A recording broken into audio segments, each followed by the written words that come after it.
DM.3, WYAC, #1 on your DM dial. Back at it once again. What's that, bro? Tea and crumpets? Yeah. You You got a know, man. little teacup. That's what we Tea? drinking out of in the motherland. You know what I mean? Is that tea? No, no. See, there you go. It's all of somebody grown folks business, not tea. I'm gonna ask you what kind of tea it was. Um, Since this you're from Serrano. Switzerland. So we're back once again, everybody. If you're watching, please share. But we're gonna have an exciting show tonight. We supposed to have Pontiac School District Trustee Gil Garrett, Oakland County Sheriff Deputy, and overall Pontiac community activist, community leader. So that's going to be an exciting show, or exciting topic tonight. And there's a lot of stuff going on, around the city, in the city, and what y'all got on tap, or what's on y'all newsline feed? What's on our newsline feed today? Yeah. Diddy. Oh, that's The diddler. The He talk diddler. about the diddler. The oily diddler. bruh. So they're saying that they confiscated 1,000+ bottles of baby oil He was a and slick lubricant. nigga. Maybe it was for the slippery slide thing. You know how people have beach parties and they slide on the pools. Man, Maybe that's what it was for. Wow, was his timing? His timing was impeccable on that response. slick nigga, bro. Slick. When I heard that, I was like, Amy, I was like, who in the world need all that baby oil? I'm For telling what? you, Who that dry? that was for the slide. That was for the slide when they had the backyard pool parties instead of using a lot of rum. Man, you would kill yourself. Did he watch Medea when she put that baby oil in the bathroom and whooped his ass? Oh yeah, bruh. Duh. I heard Hey, that and they though. said, hey, look, the police released a statement. They like, look, they said we have several video proofs of his thingy thing, his freak offs. You know what I mean? So, But were the freak offs consensual adults? Because I do hear about people who go to sex parties. So maybe he had an exclusive password sex party and they got their freak on or off. Mm-mm.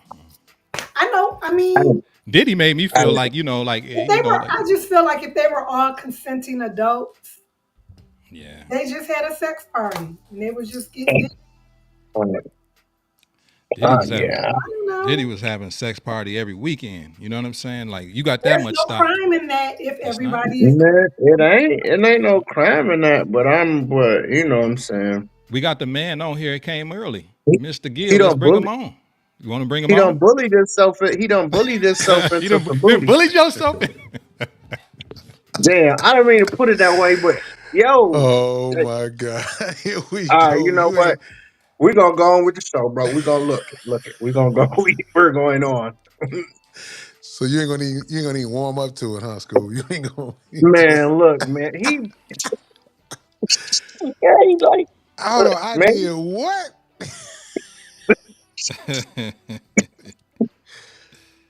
What's up, Man, man? How y'all doing, man? Pretty we good, good, bro. man. We Man, good. I love what y'all got going on, man. I honestly do. It is very refreshing, it is vibrant, and it is much needed. Some real conversations. We And appreciate that. it's a safe space, It is. right? Like I hear, and if it To a ain't, certain extent. To a it's certain gonna extent, right? listen. It's gonna be one if it ain't. We know I how mean, to agree to disagree and move forward. listen. I tell you, and that's needed though. Yeah, Like that is needed to get through some conversations, to revisit them. absolutely. Sometimes it's not always you can't look at it right then and there. Sometimes you gotta. It's gonna take some months. right? It's gonna take some, sometimes you be like, you know what, I'm gonna go and put that on the shelf and I'm gonna come back to that a little later because I gotta revisit that. But I appreciate y'all having me, man. And I hear a lot of questions that y'all have around with the city and the district and so I be trying to, a couple times I think I had Twitter fingers for real. Trying to get some explanations in there, but nothing beats being in at the table and in the room. So again, Right. I appreciate this opportunity, and I just jumped off a national call. We're getting together with about 1,200 school board members across the country, and we're preparing our conference in October, where we kind of strategize best practices, looking at the election, looking at what do we want to do for 50 million public educated students in the country. So we've been in existence for about 85 years, National School Board Association. I chair the urban arm of that, which covers about 46 states, about roughly about 20 million students. Nice. And so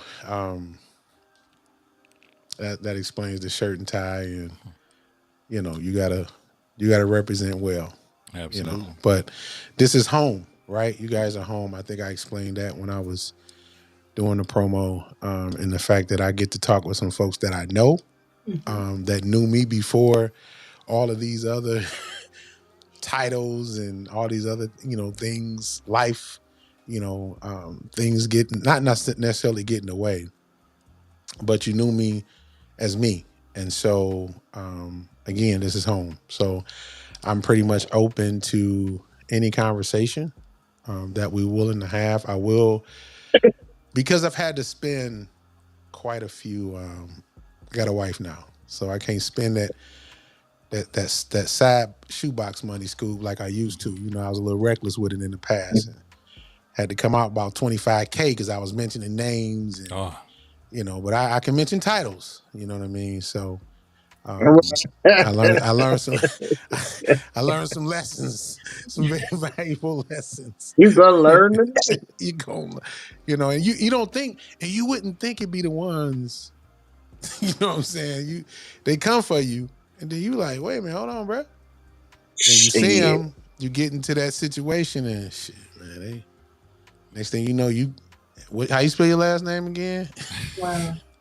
you know, Mm. um, The truth ain't but never I'm hurt open. nobody, right? It ain't never hurt nobody, but in the sense of just knowing how people operate now, Hmm.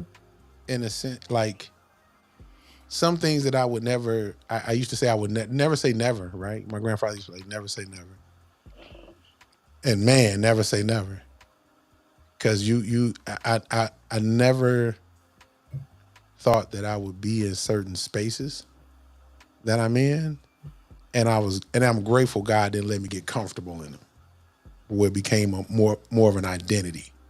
You know what I'm saying? He always allowed me to, be in the space, but not be of the space. And so Yeah.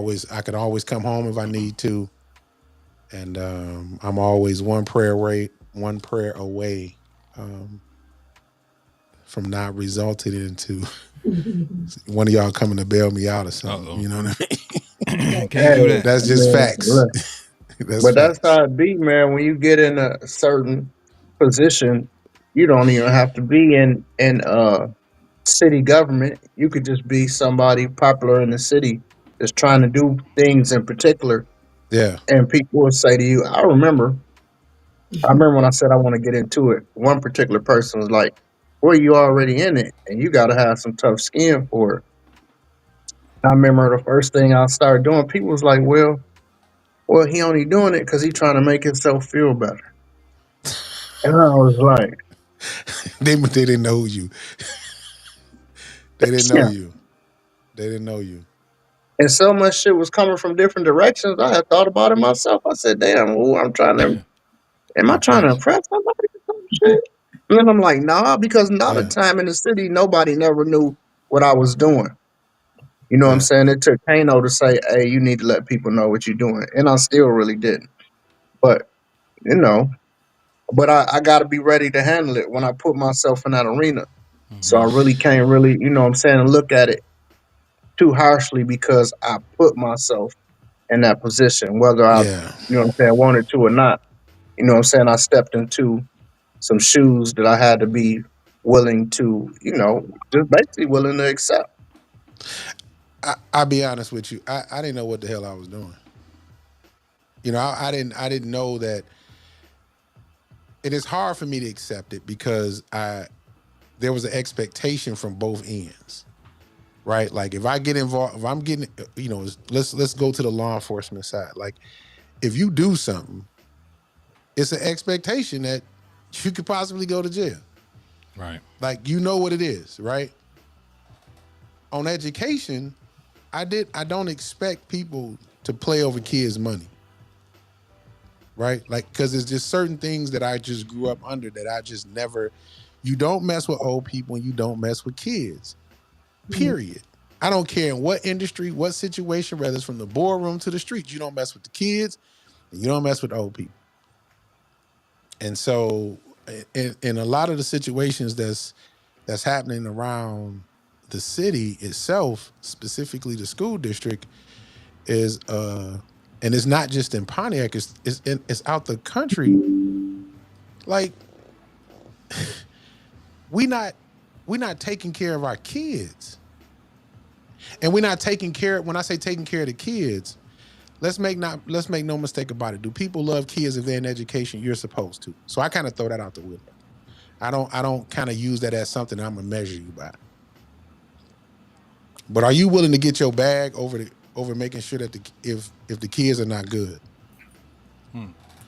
In a lot of situations, we have this classism thing amongst blacks that is putting the bag over the kids so they can stay in the position of their class or their tax bracket. And it took me, it's taken me 20 years, but in the last 4 years I've been intentional and specific when it comes to why 80% of our kids are reading below grade level. Is it really the parents? 80%, you Is say? 80%. Whoa. And I'm and we're doing better than the other charter schools. So this is not coming from somebody who don't know. Like I wish when my hope is one day we can get in the studio, I could just pull his laptop up, or I could just send you a packet. Because I'm good with me talking about it, but I need you to see it. It's different when you see it. Because see, it's not like y'all not educated, and it's not like you don't have your own businesses and you've been professionals 20 plus years and this not a show where somebody just jumped on it because y'all just feel like y'all don't have nothing else to do on a Tuesday. And this is the space that I like to be in because I get to pull out them receipts. But you can look it up. Everything that I'm going to tell you today, you can look it up. When did you start to see a shift then, you know? Because I A know you've been in shift. the school district for a long time. So Well, I hadn't Can saw you it. talk? Can you talk about your position just a little bit to explain to the viewers what it is we're actually talking about? I know you got many hats you wear, Oh, okay, so right now, okay, so right? right now, I For am a those who's like, "What's trustee. going on Right, right. I'm a trustee on the Pontiac School District, which is basically trustee, a person who's the keeper of your kids' education. The money to the hiring to the discipline. That is the school board's role. Public Act 451 that was navigated in 1976 is a state legislation that gives us the powers to do what we're doing. Most school board members don't even know what that Public Act 451 even looks like. that?" And when I came back to the school district, and I also was a school resource officer, so I was spending time on the legislative side and I was spending time on the education side. So, it's you say shift, I say I didn't recognize it. I didn't see one. Because I came in, we were $56 million in deficit. State came in and said, hey, listen, y'all don't close some schools or you don't do something to give $15 million in this coffer, we coming in. Which, when I sit back and look back now, they was pump faking. Because they didn't even have the means to come in and take over the schools. And so it was a scare tactic. Right. And I know that now. I didn't know that then. Okay. And I didn't have anybody back then that I could go to and say, hey, listen, are they for real? Like, are they serious? And the state of Michigan at that time was under Republican. It was under Republican leadership. And they just when it came down to urban areas, areas that just, couldn't really defend themselves, I like to say that, they was just running through it just to get the money. There's a lot of money in education. Millions. Our budget we're a $100 million corporation at the end of the day. 100 million, double the school, double the municipality. Just sit that on the table real quick. For 4,000 kids. Hold on. Just right. Exactly. You said no. You said so. No, you get a budget. The state, or the city get a budget $100 million for 4,000 kids. The school district. The school See, district. so the school district and the city is two separate entities. Right. The city can't tell the school district what to do. The school district can't tell the city what to do. Gotcha.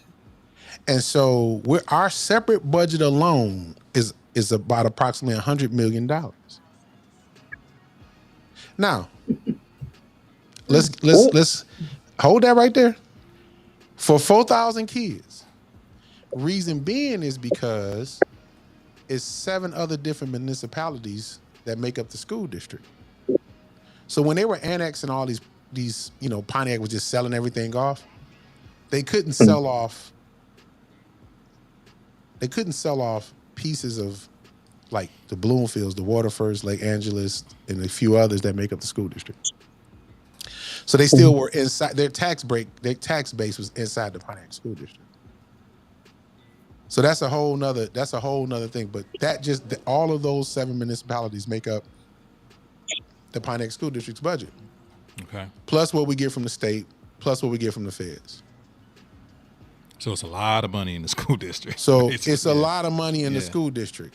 Now, with that being, go ahead. Real quick, just in case we can make a comparison. I don't know if you know it, but what is the budget for, let's say, Bloomfield or West Bloomfield? Do you know what it is for any of them? Like in comparison to Pontiac. In comparison to Pontiac, and I think I just did this the other day. Like, West Bloomfield was maybe like 70, somewhere around there.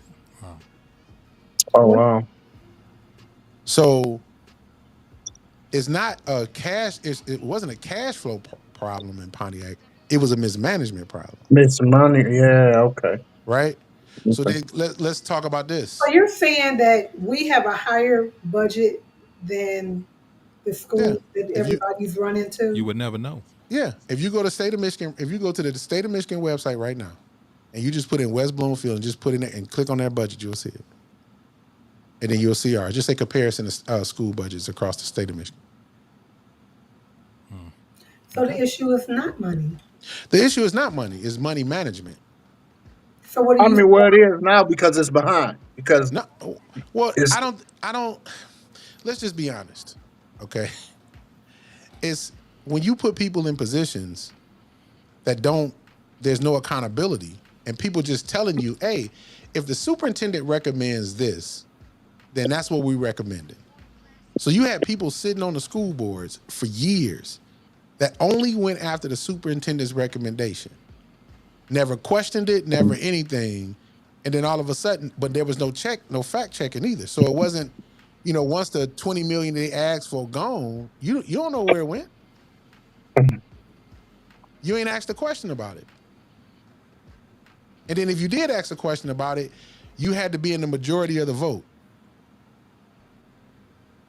So there's quite a few principles. There's quite a few principles and entities that make up the power structure in your school district. Right. So That's why the country is going crazy right now on trying to get people on these school boards. So if there's a mismanagement of funds of of the money, who's held accountable? How can people be held accountable for mismanaging funds or whatever the case may be? I mean, how How can will you we hold even to the feet know? to the fire? Yeah. Well, it's only been done 3 times, and that's because I sat on the school board. So, because a lot of this they don't like to talk about, because if we talk about this, then we don't get the students that we think that we should be getting to come to our school district, because it's going to appear that we got problems when all these school districts got problems. Right. Facts. Like, so don't get it twisted. Like, Pontiac is not exempt from what's going on in West Bloomfield. Now, look, I got to look out. I sit on the Michigan Association of School Board of Directors, so I got to look out for all the school districts, so I can clearly. I'll challenge anybody in any school district to say that I'm lying. I can tell you specifically the problem that's going on in your school district, but they don't want that. That's not kosher to talk about, right? So if you get into the game and you like, I'm trying to go to the next level, state rep, city council, mayor, wherever it is, you don't want to cause no waves at your local school district area, right? Because they're the same people who vote you into them other spaces. But if you get somebody on the board and you saying, hey, listen, man, that money funny.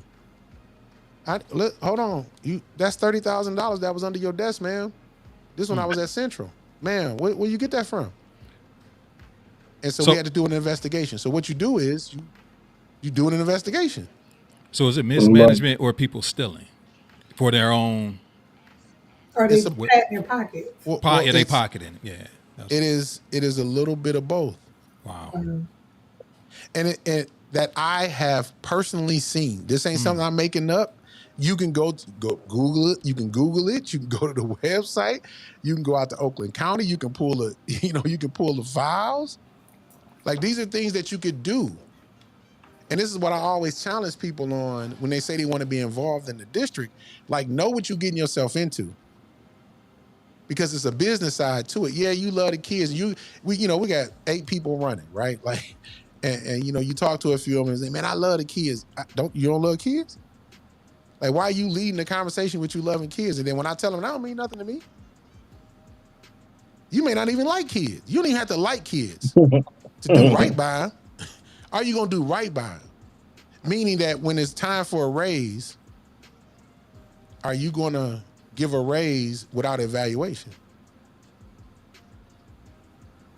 Are you going to bring in consultants to consult the consultants?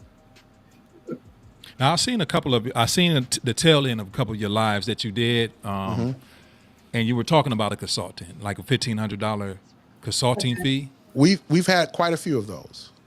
What's that about? Like, okay. So in this last one, this consultant is $1,500 a day. Maxed out no more than 3 days. And what is the purpose of having the consultants? What are they there to do exactly? Some consultants are there to help with professional development, right? Because they may have an expertise in a certain core curriculum that you're trying to get your teachers to understand the pedagogy around and how to, implement it in the classroom, et cetera. Some consultants are there because you may not want to pay for a full-time staff person there, the insurance, et cetera, if it makes sense. Some consultants are there to continue probably something that they've done when they were there originally, whatever that may be. Right. And so, but my thing is, if you paying somebody $1,500 a day, but we have an interim superintendent, we have curriculum instruction interim person, we have an HR person, why am I paying this consultant? And so, and specifically, you heard me speaking out against it, Asante, because I could not, there was a transition of power June 26th. a very ugly transition of power, I might add. And it personally affected me because it came from folks who I didn't necessarily would expect it to come from. And so it was personal because I believe in shared leadership. So I can't say that I didn't see the signs, but the expectation that it would, not these folk. These people wouldn't do that. And so I don't want to spend too much time on that, but that transition of power left us without a succession plan because now you're dealing with egos and personalities and not the main thing you were dealing with prior to. Well, let me ask. I know you don't want to go too deep in that, but why was there a switch, and what kind of happened, if you Well, can? I had to make the switch. So I can't. They came in with an idea, and what I've gathered from June 26th to now, it was stated that my tone and how I talk to people, Wow. I appeared aggressive, and that my style, it wasn't even my style. What did they say? I triggered some trauma in them when they saw me not chastising, but saw me in a disagreement with someone else. And so for me, it was like, first of all, I speak from authority. So that's just I have authority, right? Like I don't cower down. I don't laugh when ain't nothing funny. I don't. And I've been this way since a kid. When you say my tone, I can't. I don't sing in no choir. So if I believe that was an excuse because there were some things that either some folks wanted done, right, that revealed itself as we're going through this whole thing, and some people get intoxicated with what they think is power. And I always told them it's always posture over position. So don't fall in love with the fact that we going you see us going from state to state, out of town, and they work, they talking about us. We doing good, we seeing certain things.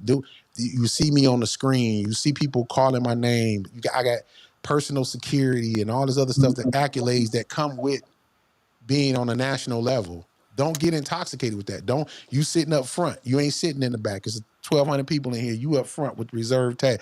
Don't fall in love with that. Get here, make some connections, move around. Mm-hmm. Mm-hmm. I believe, and my thought in this is, what I've learned through this transition of power is that when you're leading people who have not been outside of their element, you have to take time and coach them up as you're moving the organization. Because if you don't do that, people who used to eating beans, when they get a taste of that string bean sauteed, it's like, it's always going to be like, well, that's what it is. Then that's what, and it triggers things because sometimes in our small town of 59,000 people, they get trapped in the title. And because in this specific space, we treat our elected officials like they God.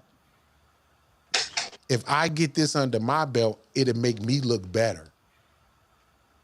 And it creates envy, and it creates a space where people are thinking some things, and it's allowed to be, let's just say, allowed to grow, because you have to stay, you have to make sure that everybody is growing at a pace that they can handle.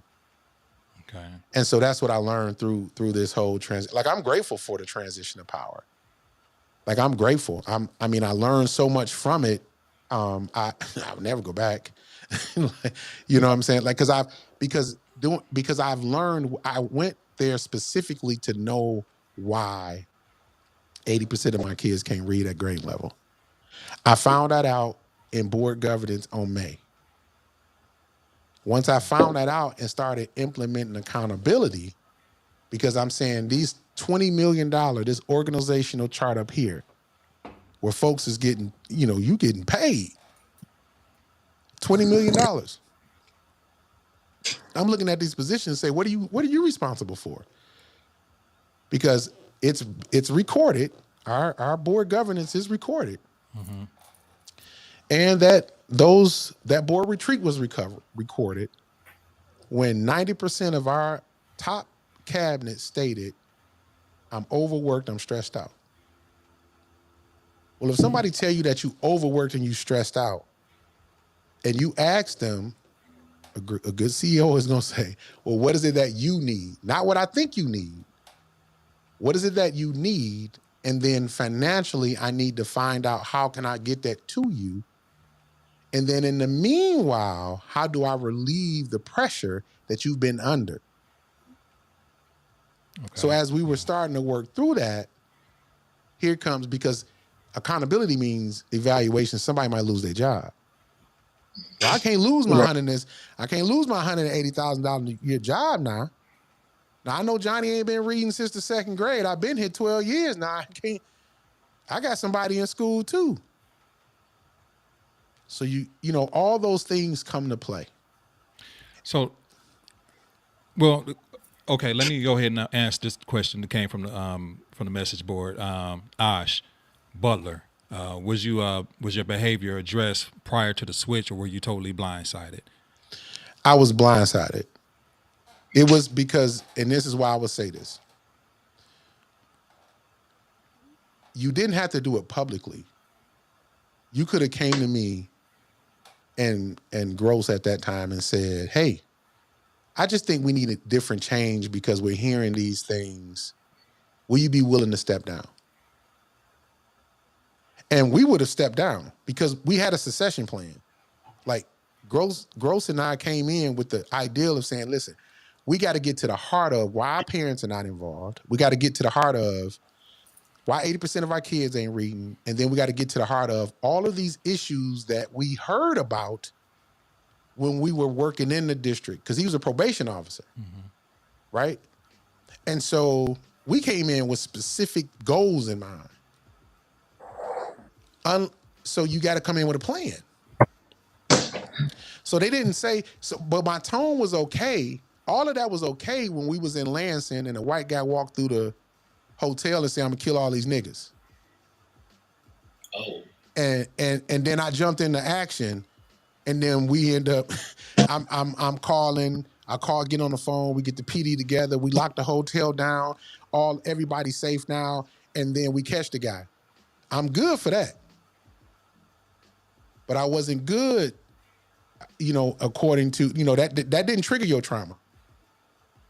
It triggered Cargill. When a man, we in the same hotel 2 days later, I save a man's life, that didn't trigger your trauma. He's about to go he's into cardiac arrest. He's out. Sternum rubs, nurse, you understand this. You ain't leaving me here. We ain't about to leave me with this. Wasn't nothing wrong with that. Wasn't nothing wrong with confronting consultants who was getting paid hundreds of thousands of dollars and then confronting them about why you don't know a certain thing about a job that you're supposed to know, when we got 326 change orders in a $160 million project. You got 326 change orders totaling over $32 million. When I told them, don't come in here lying to me. If you come in here and lie to me one more time, I'm going to ask the board for your resignation. I got 6-0 votes, 7-0 votes. It's documented in the minutes. I'm talking about for 2.5, 3 years. So that's why that's why I'm saying it's blindsided, because the night that the transition of power took place, they didn't even know how to do it. They had outside entities come to the meeting and was texting them on Robert Rules of Order. Okay, hold on. So basically, because if I'm hearing this correctly, um, well, I do my social worker thing. Anyway, if I'm hearing this correctly, you were in this position. You were in this school board position, not the Mm-hmm. trustee at the time, but in the position on the board. Mm-hmm. I was the president Okay, you was at a that time. president, and people felt that you were, let's just say, aggressive, Mm-hmm. and they decided to remove you Yes. from the position Yes. Now, was it without. considered? Were there any? Hold on, because I'm not through with the question. Okay. Okay. Were there any like charges or anything brought up before this incident in particular, or did they just say we're doing this now? We're doing this now. Okay, I just wanted to get that clear Yeah. for whoever's Yeah. listening We're at home. doing this. And I had to lead them through the execution of the motion because they didn't know how to deliver the motion. Right. So as a leader, right, like I go across the Yeah. country teaching this board governance, right? Like what to do when you got an unruly board member, what to do when the media has, got a hold of something or your superintendent. I go across the country teaching this. And so it was, and they know I do this work. So it was nothing for me to say, hey, listen, I'm gonna always put Pontiac School District first. That's what that's what they don't know about me. They don't understand that clearly. Like clearly they don't understand that this is home. So no matter where I sit, I'm home. I'm not a visitor. I don't need the presidency to do anything. I just need it to get y'all to understand and bring y'all up to speed. Because when I first got on the board, people didn't even know that they can vote. They didn't even know they can have a motion. They didn't even know how to do it. We didn't have not one building complete when I got back on the school board. The field wasn't complete. The baseball diamonds, everything that you're seeing right now, the theater, all those things were done under my presidency. I wouldn't say aggressively, but they knew we wasn't playing with them. So Right. So go ahead, how does Scoop. the process work? How does the process work to where they can remove you without? I mean, Because all I you need is thought 4 everything. votes. I thought there was. I thought there was uh, a way. You know what I'm saying? I thought it was a way that steps that had to be taken to be able to do that. You know what I No, mean? if you Without, have, what I'm saying? Because you can get a warning on a job. There's some things you can do on a job that results in immediate termination, and then there are some things that result in, you Correction. know, yeah, a Corrective correction. yeah, action. yeah, no. As elected officials, if you decide, if 4 of you get together, now you're not supposed to do this outside of the boardroom. This is how I know they talked outside the boardroom because they couldn't even do the motion. And so as Public Act 451, and it tells you Robert Rules of Order is what governs your district in the processes. If you have a board of 7, the majority is 4. So the Mm-hmm. majority, the only way a board can act is off resolution and motions. Mm-hmm. And so if they wanted to come in, there and say, we giving everybody $100,000 today, you could do that. Now, the fact of if you got $100,000 to carry the motion out is a different story. Right, right, right. And so I get what because, understanding that, like, I was upset then because it was personal. You couldn't talk about it, right? But mm-hmm. now that when you sit back and think about it, like, okay, that's part of the game, right? Like that's part of the game, Scoob, as you said when we first started, like that I had to learn, listen, man, you knew what it was when you got here, that these type of people exist. You just didn't think that these were that type of people. But now that you know, and now that they've shown you who they are, believe them, and then you govern yourself and handle them accordingly. So they don't get the same deal that they got before June 26th. And that has caused another problem. That's what I was going to ask. Because silence provokes what? Oh, nervousness. Nervousness provokes anxiety. Oh, what is he thinking? Oh, he's a police officer. He's going to come in here and blow us all up. You know what I mean? Like, it just, and we laugh about it. We know some things happen, but Black people have a tendency of making that exaggeration from the truth. You know what I'm saying? Yeah. You feel me? Like, and because you don't know, when I sit back and think about it, like, okay, I am the police. Mm-hmm. I'm 6'1", 300 pounds. I'm sitting here. You know what I'm saying? I'm not saying nothing. I'm quiet as a church mouse. I come in, I don't say nothing, I don't laugh, ain't no kicking it, we ain't doing none of that. But then that's how I am in business, though. Like, they never sat across from me in business. So they never saw me negotiate a $100 million contract. So that's what I was going to ask you, Gil. Like, so now that, you know, the things have changed, you know, like you say, you a little bit more in business mode, like far as how you interact with them now, or the rest of the trustees and the board or whatever. How are you guys moving forward in a good way, or for the community, for the kids, the school district? You know, because it sounds like it's splintered now. You know what I mean? And yes. So how is this working out now? You know, it don't work out, because no matter how hard I've tried to, like, say, hey, listen, hey, you the new person. Hey, you the new person. Hey, let's get together. Let's talk about the succession plan, or let's talk about some of the things that we were already on pace to do, so you don't get blindsided by the same folks that turned you against me. These are the same folks who said this about other people. So we, the board, we still got to work together. I don't want to be the president no more. You got it. You good. I just want to make you better.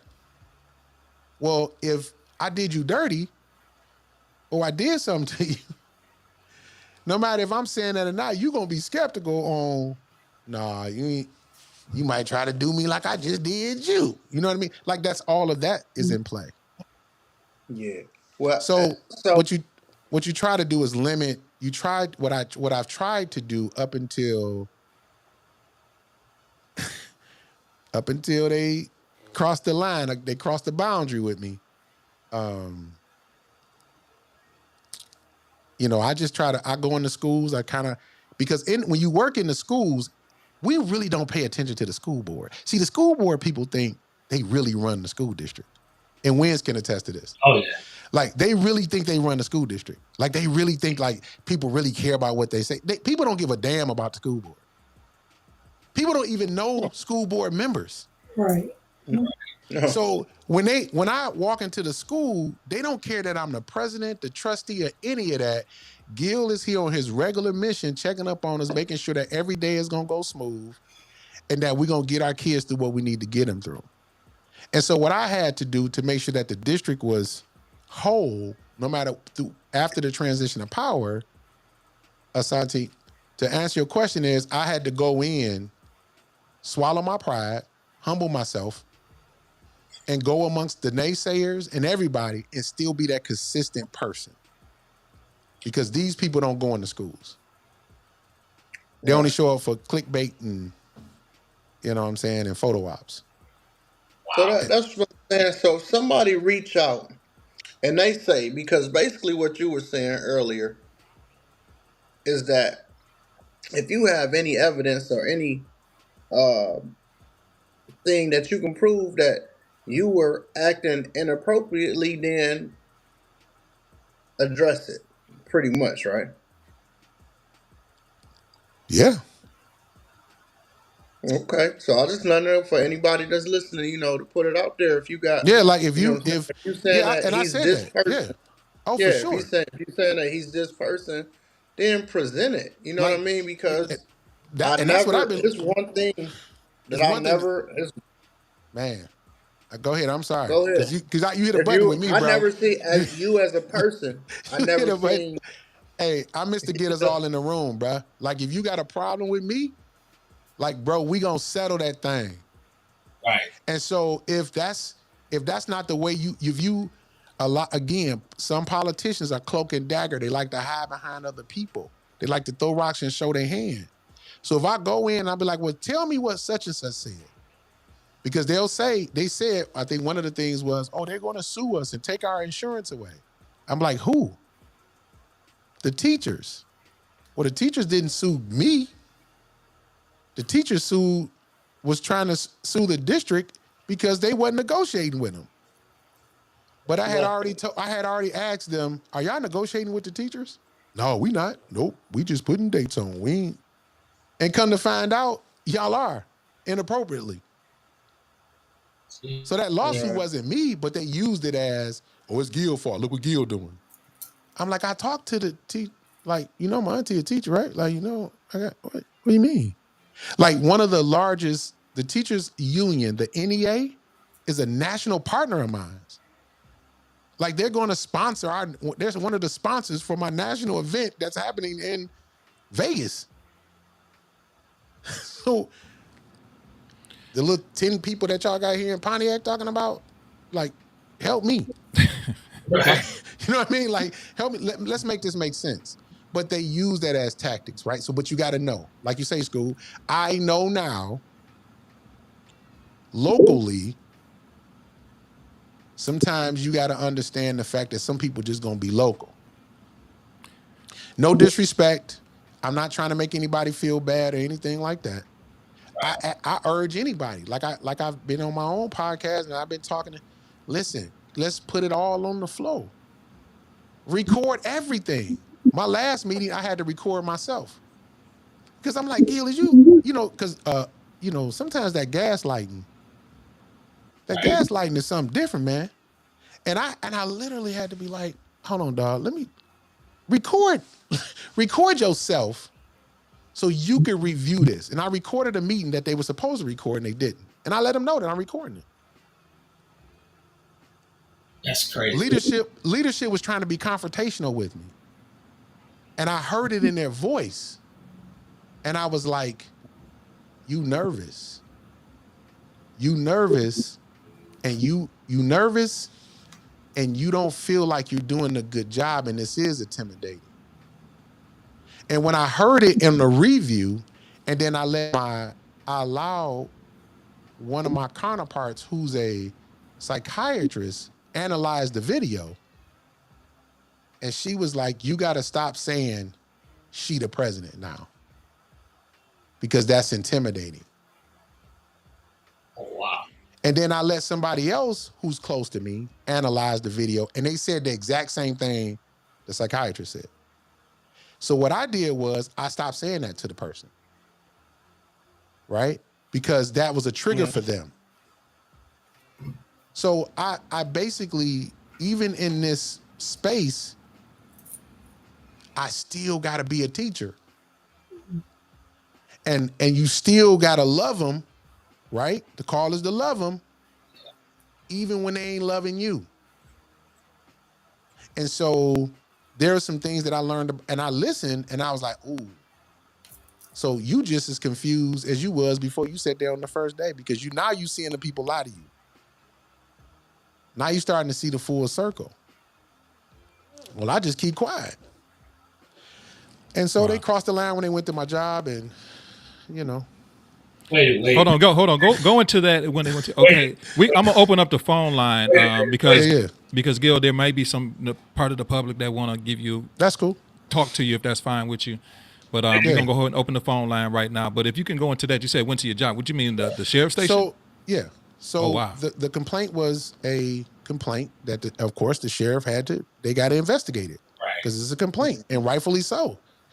And I was upset because I'm like, what happened that bad where you couldn't talk to me? Or you couldn't even be a mediator or get a mediator, for Christ's sake. Like get two people that you know in the room.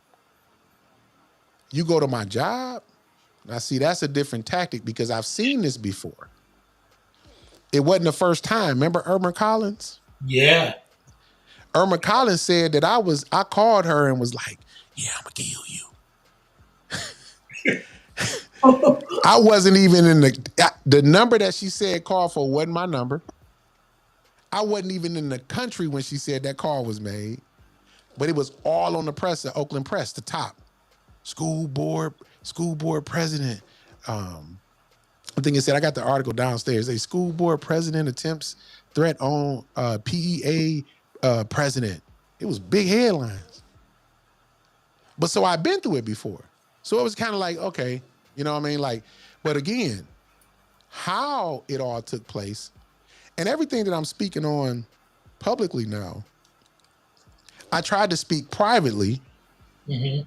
And when I say privately, like go through the proper channels of, I need y'all to listen to me. Or I need to be able to speak to y'all in a professional manner. But now my reputation on the line because, of course, this Pontiac. And I'm not saying that I'm publicly going out because my reputation is on the line, but I'm publicly stating these things because when you say two things against me, that I'm disrespectful to black women and that I done took some money, see, you playing with my livelihood. Yeah. Right? Because and I'm grateful for the people who can think. Because the people who spread the rumors, they ain't making no decisions at the table. For me, not the tables that I'm at. And so when you make those kind of accusations that, oh, he's trying to intimidate black women, you put it in writing. And I'm like, I don't even talk to this person. Like, I stay away from them. I come into meetings, I leave. If that's intimidating, then I don't know what to tell you. Because I still got to show up. I'm still an elected official into December, right? Like, my term is up. And so when you make that kind of statement, I shouldn't, as a black man, feel uncomfortable in a room full of black women. And then when I look at you to your face, and I didn't even know they made the complaint. I didn't find out till the next day. So they made a complaint. I watched the person walk into the station. I say, hey, everything good? Yeah, everything good. I was just working late that day because it's quieter in the station. They said, yeah, everything fine. I left it alone. I went back to work. They went that was Wednesday. They went to that Thursday. It was a meeting that night and they was acting all weird and crazy, like just kind of fishy. I'm the police. I know what junkie behavior looks like, or, you know what I'm saying, fidgety, or, you know what I'm saying, you furtive gestures, you know, you looking nervous. Like, I get it. Right? We call it, I'm sorry, they're not junkies, but we call it junkie behavior because you get fidgety, like you get nervous when you've done something. Like you got telltale signs. Like I'm certified in this. I measure this. My life depends on me reading this type of behavior. So you know who this person is. Oh, for sure.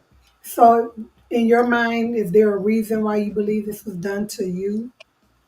Because if you can control the loudest bull in the room and beat him, the other slaves will get in line. Ooh. That's a statement.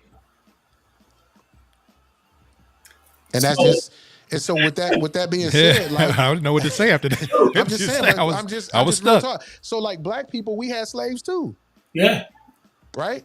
So when you bring in somebody who's supposed to be the overseer, and he says, oh, okay, oh, he the loudest one. If we control him, we'll get all these folks in line. And for months, I didn't say during the summertime, just watching how they move, like I know the system. I know y'all not gonna be ready for opening the school. I know you don't have the proper teachers in place. I know you ain't even looked at where paper go, facilities is not in order, like all the basic things, because I worked in the district. So when you work in the district, me getting on the board is a benefit for me. Like y'all goofies. So, like no. So are we? So are you saying like more or less? Are you saying more or less the board or the district right now is kind of at a stalemate? That things not moving really at this point. Things are just as far as I'm concerned, from where we could have been. We're not going. Things are just it's now because now you trying to unravel. You got to unravel what you think I did by myself. See, they'll tell everybody, oh, it was his eye. He did that. Everything that's wrong is Gil's fault. Everything that's good is we doing now. Look, they started out a whole speech when the change of power happened. and put a solicitation out there. And if you want to run for school board, make sure you put your. When did we ever start doing that? So I knew that's you. I mean, it's just a plan, and they don't know, man. God, man, forget the babies, man. They don't. They young politicians, man. They just, what I'm saying. They got their certificate degrees or whatever, and they just all of a sudden somebody told them that if you do this, you can get here to go here. You know what I mean? And they looking at Gil like, you stopping me. You got to go. And so, So we joking about it, but these are things that happen in black school districts across the country. So what I've done is I got a bunch of black professionals together who in board governance, who've been in their field for over 10 to 15 years. And now we're going to some of these harder districts that's not moving and saying, okay, listen, elected officials, this is what we need to do. This is how we're going to govern. We go in, we look at their budgets. We started figuring out how they spending money, and then we start to see the policies and are they matching with what we say that what they're doing. We study their meetings. We go in, we look, and we like, okay, this board member out of order. This is a plan on how you may be able to, or tactics on how to bring this board member in, or how to deal with them if they don't want to come in. So this is not a lot of isolated Pontiac issue. And I'm grateful to be able to be a coach and a teacher and to be a leader in this space, because when it came down to me, again, it took me so long to really talk about it because I consider these people friends and I call them brother and sister. And I don't play those games lightly. Right. So you have. well, what, Go ahead, Scoop. when when was I think I can't recall exactly when it was, but only when I first noticed some friction to me, if I recall right, it was about you wanting. I think it was the Oh, who? From Scoob's in Africa right now. I think he in Ghana. Ghana. Yeah. So I know he might be right. I saw that little teacup. I was like, I What did started he to do? ask him. What you Yeah, say, Scoob? We couldn't even hear you. you cut off, and he cut off again. I said I thought it was about the friction was about an audit about Gil wanting to know about some money a while back. I don't think that was a friction internally on the administrative side. It wasn't a friction on the board. It didn't become a friction on the board until let's just say some people that they close to are involved in it. Mm. So then it became we can't do this. I don't really care because you cool with that person, right? Right. And so the audit itself became a friction problem with folks who were working in the district at that time, because it was a space that, you talking about $32 million possibly, mismanaged. You talking about 326 change orders. So if you signed off on the change, if Derek signed off on the change order, I signed off, school signed off, and the last go ahead is Camille, and Camille said, I'm just signing it. And she just signed it, but those change orders should have came back to the board. Right. 326 of them though? And nobody saw. And no, listen, it wasn't until I started asking for, give me the change orders.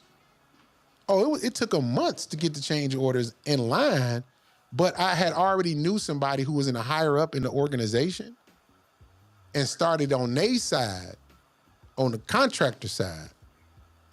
Now, mind you, I'm a great supporter of these contractors, the organization overall. Let me put that out. Let me put that out there in the atmosphere. I support the previous contractor that we had in the district, that company. I support that. I support Barton Marlowe, the company, right? Like they did some things, they changed some things. They were very creative. They are man, I'm telling you, they do some great work throughout the country. They are trusted in a lot of school districts. But just like everybody else, we got bad apples in the bunch. And so when I was able to explain my position to them, I'm like, hey man, I support y'all everywhere else. When y'all out at y'all don't listen, man. Again, we putting together conferences across the country. Yeah, y'all get a big display. Y'all know how this works. Y'all done put things together. Y'all get the big display. Come on through. Yeah, we got 20-some school districts coming. Come on through. They pass bonds. I'm sending them to you. Y'all know how this works. So I don't shame them on that. You know what I'm saying? Locally, folks was like, "Oh yeah, he doesn't like Barton Marlowe. You never asked me. I don't like you. It had nothing to do with Barton Marlowe. I don't like you. Right. I don't like you. I don't like your mama. I don't like nothing that got nothing to do with you. I ain't got you done messed over kids. I hope you better pray. You better pray to God that either God transitions me through out of here. You going to the penitentiary too. I didn't send already. I sent 2 already. 3. Would have been 4, but 1 died on me. You know what I'm saying? God rest his soul. Oh, So and Wynn's been through this. He know this. Like I'm coming in. If you do something to kids, I'm coming for your. Listen, He coming, bruh. I don't have no respect for you. I don't have no nothing. I have when you cross that boundary with me, dog. I could see you on fire and have 2 pails of water, and I would drink the water first before I put you out. Because my babies ain't gonna never. They deal with so much, and you know they deal with so much. And the money that you mismanaging and taking could do something for them, and you got the nerves to walk in here with these Louis Vuitton gold heels, this bag, this $500 MAC lips gloss popping your lips and everything. Like, I don't like you. I don't like you. Are we talking about somebody now or somebody back then? I don't like both. Sound like you don't like a nine. Everybody. Everybody, right? Okay. Yeah. I don't. And what's crazy is Who be wearing the gold Louis, y'all? This is the mistake. We gonna get them to drop a name in a minute. No, I'm just playing. I'm Right. just playing. No, we ain't No, going. I'm just saying. Right. But check. Read back. Pull it. Most of our stuff is on live. You can go live. Mm-hmm. But what I'm going to start doing is, because I have the technology base now. Santi, he show you some things. If you up with him at 3:00 in the morning, he gonna show when he testing. Yeah. He gonna show you how to maneuver. So now I can bring up my lives. I can go back, bring up live meetings that we used to have, and now I can coach people through them live meetings. Ooh. Like, remember where they said this at? Remember when they came here and lied and said this and this and that? And I put a little sample out today just to let them know that I still got it. You know what I'm saying? Like, hey, I got that work, right? But to your point, even when the transition of power happened, I watched the dynamics of individuals. You ain't missed a hair day. You went from polyester to silk. I see how it's laying different. Oh, wow. Oh, you parking in the big space now. You know what I mean? So you see your money different. Yeah. Just tell me. You know what I'm saying? Your money different. And so for me is, if that's gonna be the case, yeah, just whisper it in my ear. hey man, you can pull it up on live and see it. The bounce is different. Right. And I know, like I know for me posting this show, right? Like me posting what's going on. Mm-hmm. There's people who not even on my social media who's gonna listen to this, and then they gonna go off to the other person. My hope is, come on the show with me. Call me a liar.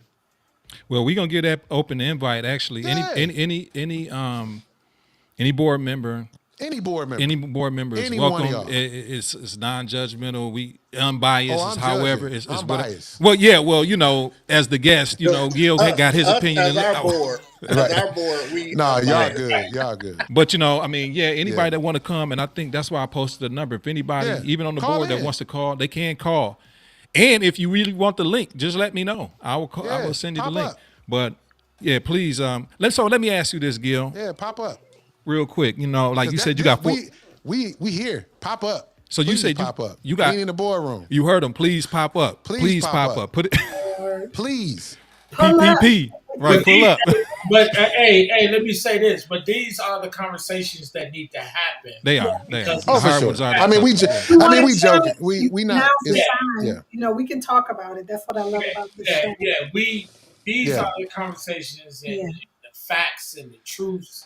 Yeah. that need to be discussed. Not Lori Bishop, I just put the number up so you can go ahead. Yeah. Go ahead, D.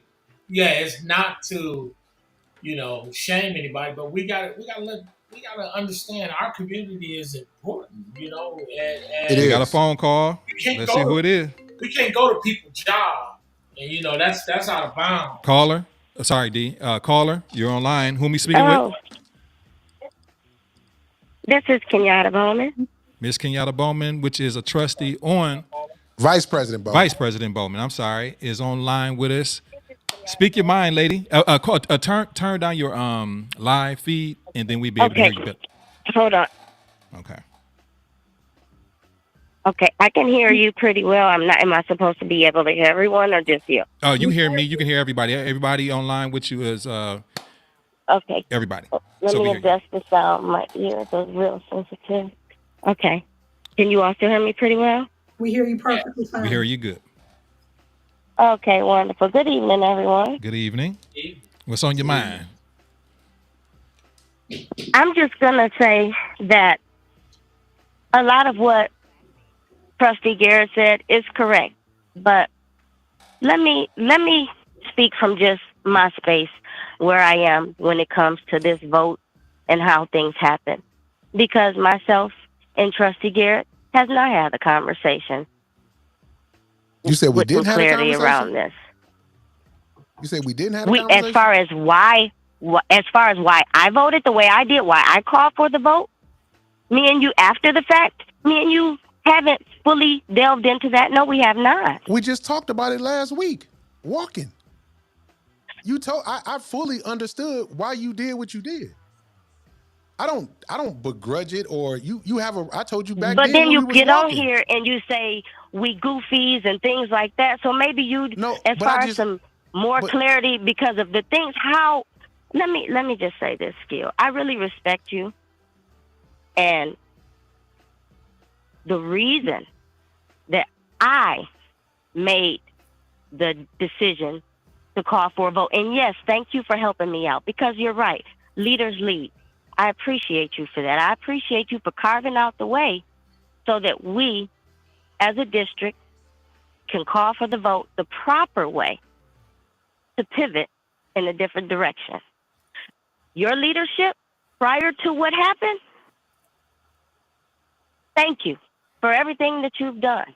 But in that same sense, I need you to understand, yes, the way you deliver information, the way you treat people matters. It may not be important to you, but it matters. It's clear, it's important, it's evident. You have always, yes. And when we had that issue in Lansing, when I came to you and I said, Gil, did you know that somebody came into this building and said we should kill all the niggers? You jumped up, and I've never seen a person act in such a manner. Like you handled it. I knew the exact person to go to, and you got it handled. When you saved that man's life at that exact same conference, when I say I've never been more proud to stand and say I was your trustee, and I still am just as proud. But the way you treat people matters. But let me ask you this question. The way you treat people matters. Yes. Since we on this open forum, let me ask you this question. Because you're right. You have been, and just give a backstory, right? So Vice President Bowman has been on the district with me the longest. Like her and Shaquana Davis been in the longest. Mm-hmm. And so I've watched them go through certain transformations. And so with me, it's not a strong suit for somebody to lie to me in my face. And I just sit there and I just be like, oh, okay. That's not good with me. It don't work well with me, and it goes all over my face.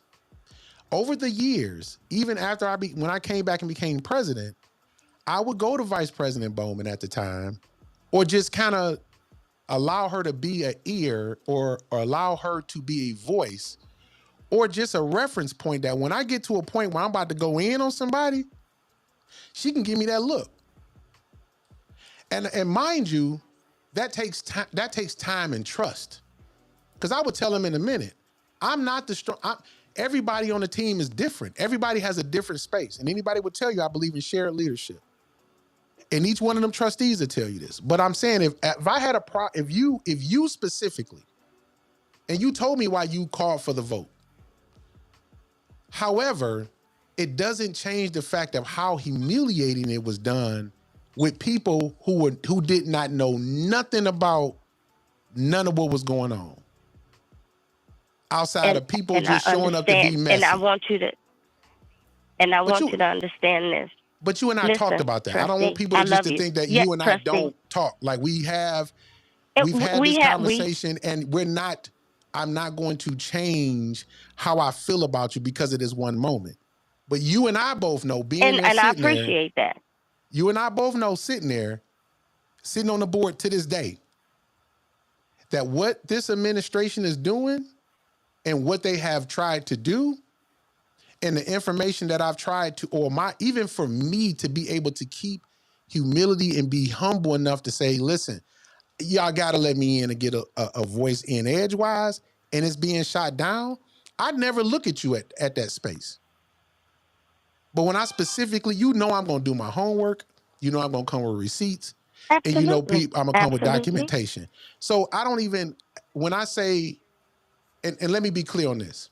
Okay, I did use the word goofy. I did. That administration is some goofies. I don't have to respect them. You don't have to. I said that when I came into the meeting. They don't get to say. But I need you to understand. But you don't get respect. You don't have to respect them. How you say that, whether you mean it, think about these are the things. These are the sticking points for me. Your words matter. Your words matter. Your words matter. VP. We are over children. VP. If our children are looking at how we're conducting ourselves, treating each other, these things matter. Okay, but I'm a grown man, though. I'm a grown man. You're absolutely right. So you're a grown man, and these people are adults, so they deserve a certain level of respect, whether you like them or not. Not for me. And you have the right to your opinion. You're absolutely correct. And you do you too. Have the right to your opinion. Absolutely. But if your behavior, but what is my behavior? Because just explain to me what my behavior There's is. Been times. Pardon? I said I would like to know also, what is my behavior? Can you just kind of describe what you're talking about as far as his behavior? So, we were in some specific times. We did say as a group, "Hey, Trustee Garrett, these things have been said. These were at public meeting." No, I don't know if it was a governance meeting. So we addressed it a few times about how people have perceived Trustee Garrett's behavior. For me, I can't say that necessarily I've personally been intimidated by him. I'm not speaking on me, but we were in a meeting, and Trustee Garrett was very, very, very passionate about his stance on something. Very passionate about it, but the way it came out, it threw me. I was like, oh my. But when was it? Was he belligerent? Was he swearing? Okay. This man, he caused a whole nother grown man to jolt back in his seat and stammer in his words. It doesn't matter. It doesn't matter. That has nothing to do with me, though. You blaming me for something because another grown man had a reaction? But for me to view it, I was embarrassed for him. For you to do it, for you to handle it that way, it wasn't in my best interest. In my looking at it, sitting in that room viewing it, it didn't feel good to see it done to somebody. But what did I say? That was my stance on it. That's all I wanted. That's all I be trying to say. I did not use profanity. What did you? I didn't yell. I didn't do any of that. Yeah, what was said to cause the other gentleman to be fearful because he might have been passionate about some of the business of the school. Was this the open meeting? So we were in a closed session. So no. So I can't go into detail because I'm not going to violate our discussion. Yeah, you're right. Okay. I will not do that. Okay. So, but the response, it just was just that there for me. And again, as Trustee Garrett stated, because some board members' trauma or whoever's trauma. All I know is, for me, let me finish. Thank you, please. Yes, ma'am. I ain't got no problem with you, ma'am. For me, for all I'm saying is, every time we end the meeting and I say, be careful how you treat people. For me, that when I say that, flip the switch, because y'all don't know what I come home through, what I'm living through. Being a 4'8" woman, seeing a big 6-foot-something man yell and scream and know the magnitude of what that can do, hell yes, I can see the fear in somebody. Because but I wasn't I yelling know and screaming. Trustee Garrett, I sat there and let me just tell you what it looked like from the end of the table where I sit looking at you. That's all I'm saying. Okay, but that's See it from another perspective. Okay, I do. But absolutely. So my question to you is this. That's my stance. Here's my question to you then. The other trustees voted how they voted. Okay, but my question to you then becomes, if that's your trauma, how do you project your unresolved trauma on me for having a discussion? I'm not projecting my unresolved trauma on you. But that's what you just said. What I'm saying is how you treat people, whether it was trauma or not. Whether it was trauma or not. Me seeing you treat a whole nother grown adult that way, that's trash can behavior. You don't treat people that way. I didn't yell. If somebody, I did not yell. Let me tell you, I did. It was very tasteless in my opinion. That's my opinion, and I'm entitled to it. And that's you fine. or no one else has to like it. Okay, absolutely. But why are you yelling so that's now? Where we are. You're that's what it is. I'm not yelling. Vice President Bowman, just one quick question. When all these things was going on and the conversation was going on, was it pertaining to the business of the school district? As far as a lot of these conversations pertaining to business of the school district, yes. I've seen it firsthand, conversations about other people saying, hey, these things are happening, X, Y, and Z, then to see it. Now, if you all watch the same meetings, Trustee Garrett always say he goes back. When he say, I want the smoke, I want it all, jumping up sometimes when he's frustrated or upset, you have the right to behave any way you so choose, sir. But you're trying to paint a picture. You're trying to paint a picture now. I'm not painting a picture. Of saying that so I jumped you mean up. to tell me in not any of these, no, I'm speaking about in its entirety. But if I remove myself from a meeting, then if I don't want to... You have the right to do so, yes. If I remove myself from a meeting because I'm going to say something that I feel that is not in the best interest of not just what we even talking about, because people are lying to me in my face. Yes, I left. We watched people. Absolutely. We watched people take our money for months, and they went to that dais every time an administration brought them to that dais. They lied to us to our face. We had proof. They were still lying. Now you correct. If somebody felt some kind of way about me leaving or how I left or how I did or how I projected it, that's one thing. But everybody don't get the same level of who I am, because I'm different with everybody that I come in contact with. I wouldn't sit. The only reason why I'm even staying on a call or I'm having this conversation with you, because we have history. I know after this call, I'm still going to be like, hey, you good? What's happening? As we should. What you need? As we should.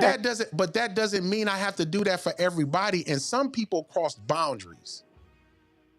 And because I'm a man of principles and I have boundaries, I didn't get on the school board the way everybody else got on the school board, or for the same reason.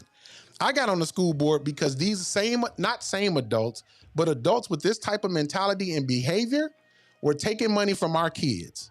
I didn't get in here because I said I loved kids. Can I ask you a question?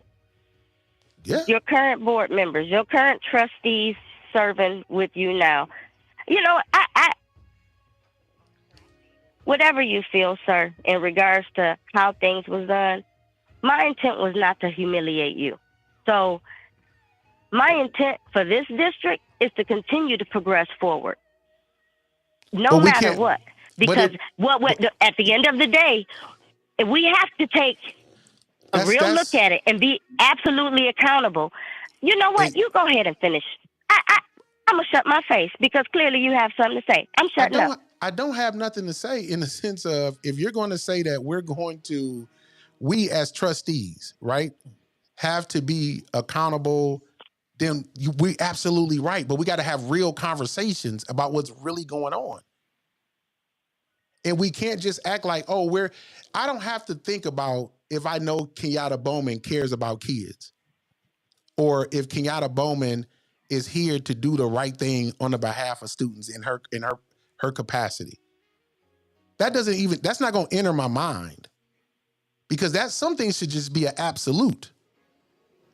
And even though just like you said, even though you may not have been your intentions, that doesn't mean that other folks didn't have those intentions.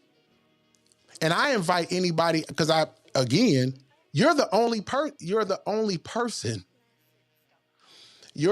person, again, that can have a kind of conversation like this in a forum like this. Yeah.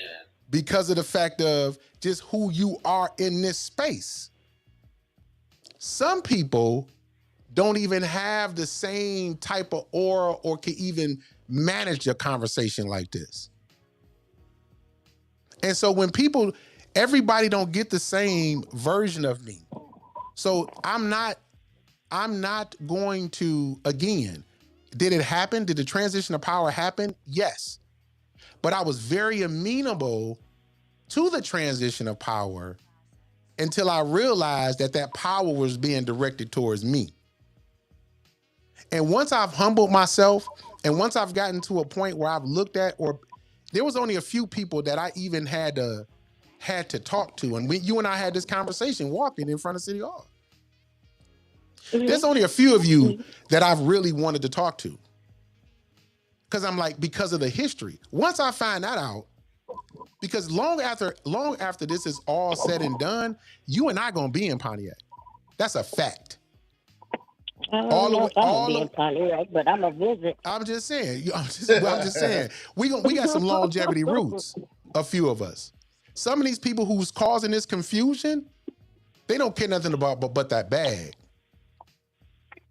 And so I'm not going to go away. Because not only we wouldn't want you to. That would be a travesty to this community. You don't want me to. You don't want me to. Listen. Can you let me say something to you, Mr. Garrett? Ma'am, as long as you don't speak for them other people and it's coming from you, then I'm with it. Let me tell you, the only person I can speak for is me. I'm one vote. I'm one person. I'm Kenyatta. That's my name. That's my new name, Kenyatta. Stop right there. I claim it. Ask your question. Ask your question. Go ahead. I'm glad y'all laughing. Go ahead. No, listen. I'm telling you, she may be 4'8", but she about 6'4" in that room. Don't play no games. But go ahead, man. Go ahead. Look, I just want to, in spite of, we all need to get to a space where solutions is, we just spoke about these problems, and we have many. One thing that this district has is problems. We got enough. But solutions on the mindset. But Gil, I just want you to know that don't stop being involved. Would you I'm not. Please never that. Continue, I know you're not. Never that. But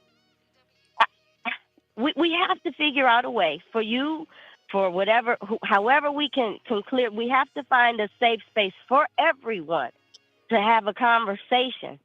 Whatever that looks like, you need to feel safe, and administration needs to feel safe. Everybody needs to be able to. So you need to spell out what's a best way for you, and administration, and we need to find a happy medium and clear the air so that we can move forward. At the end of the day, will you be willing to do that? Let's move forward. I'm willing to protect my family.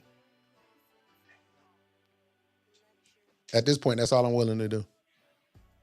Because when you go after my family, that's a different story.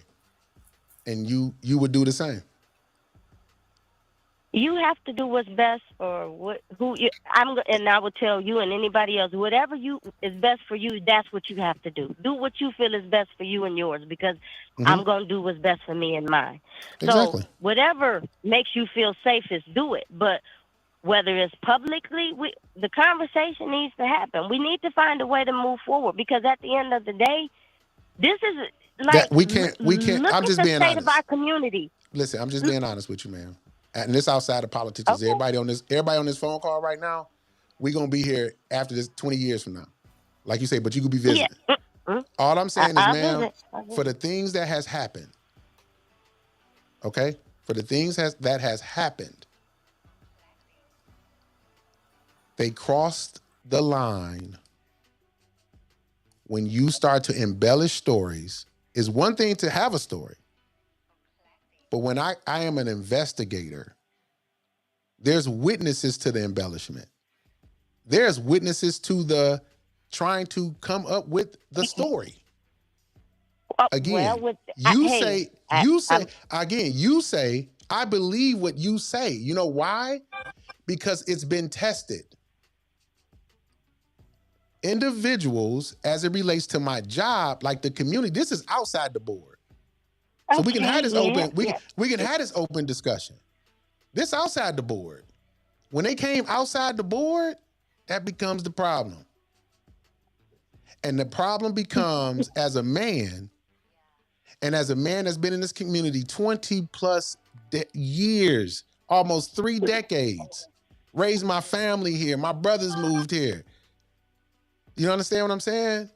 They taking it to an outside of a. I know what you're saying. They taking it the outside of a. Been here for all 45 years of my whole life and raised my kids. They took it and somewhere. My parents were born here. They took it somewhere that didn't need to be.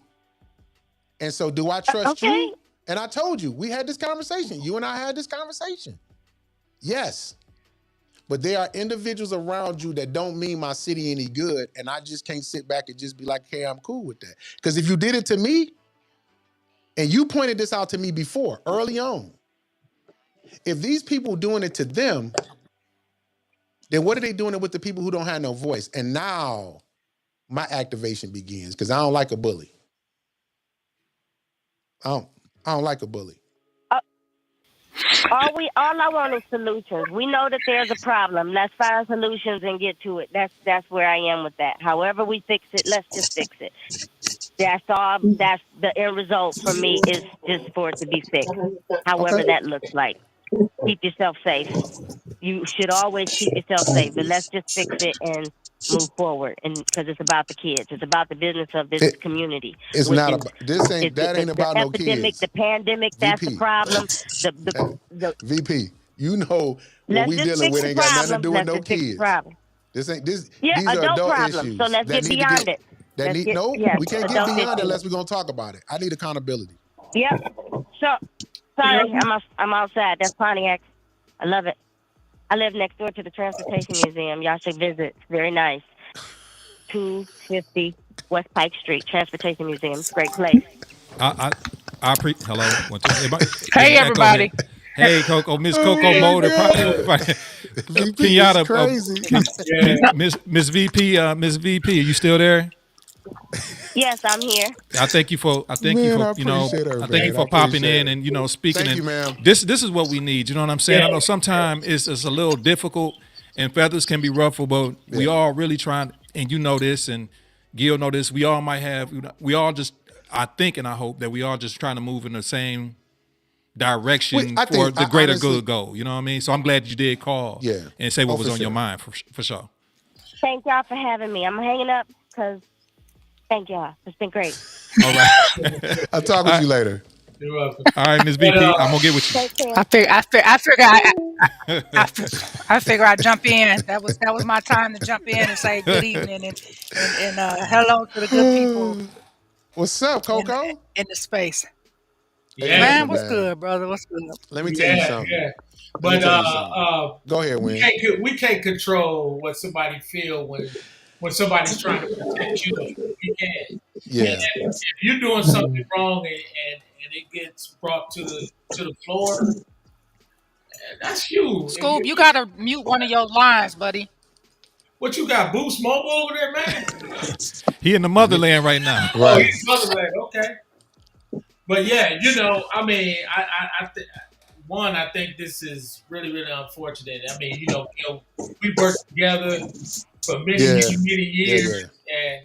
and worked with some I don't know why I can't hear it.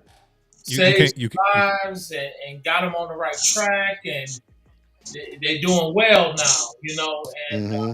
it's unfortunate that when we should be we are on a board and we're dealing with the lives of children Yeah. Yeah.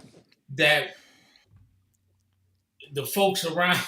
I mean, we can't assume. I mean, I'm blown away that somebody would go to somebody's job when you should have your behind at the board office figuring out Yeah. how to graduate more students Yes. and change the lives of kids. And if you're that scared, why we never had that conversation? Because it sounds like you guys, whatever they felt towards you, and I'm not just taking your side, No. No. No. No. No. but why they didn't have that conversation in the meetings, or because I know y'all have meetings prior to the board meeting. So we had board governance meetings, Yeah. right? That were very sparky, right? Okay. Like they were very open board governance meetings. None of what like that type of explanation, like, and VP gave her explanation how she gave her explanation, Yeah. right? Like and I said that in the beginning. Like you can't stop or, I can't be responsible for somebody else's feelings. Yeah, you can't. If I don't know that I did that or I felt like I did something wrong. A lot of times you should apologize, even if somebody felt a certain kind of way, but there's certain things that you just don't do.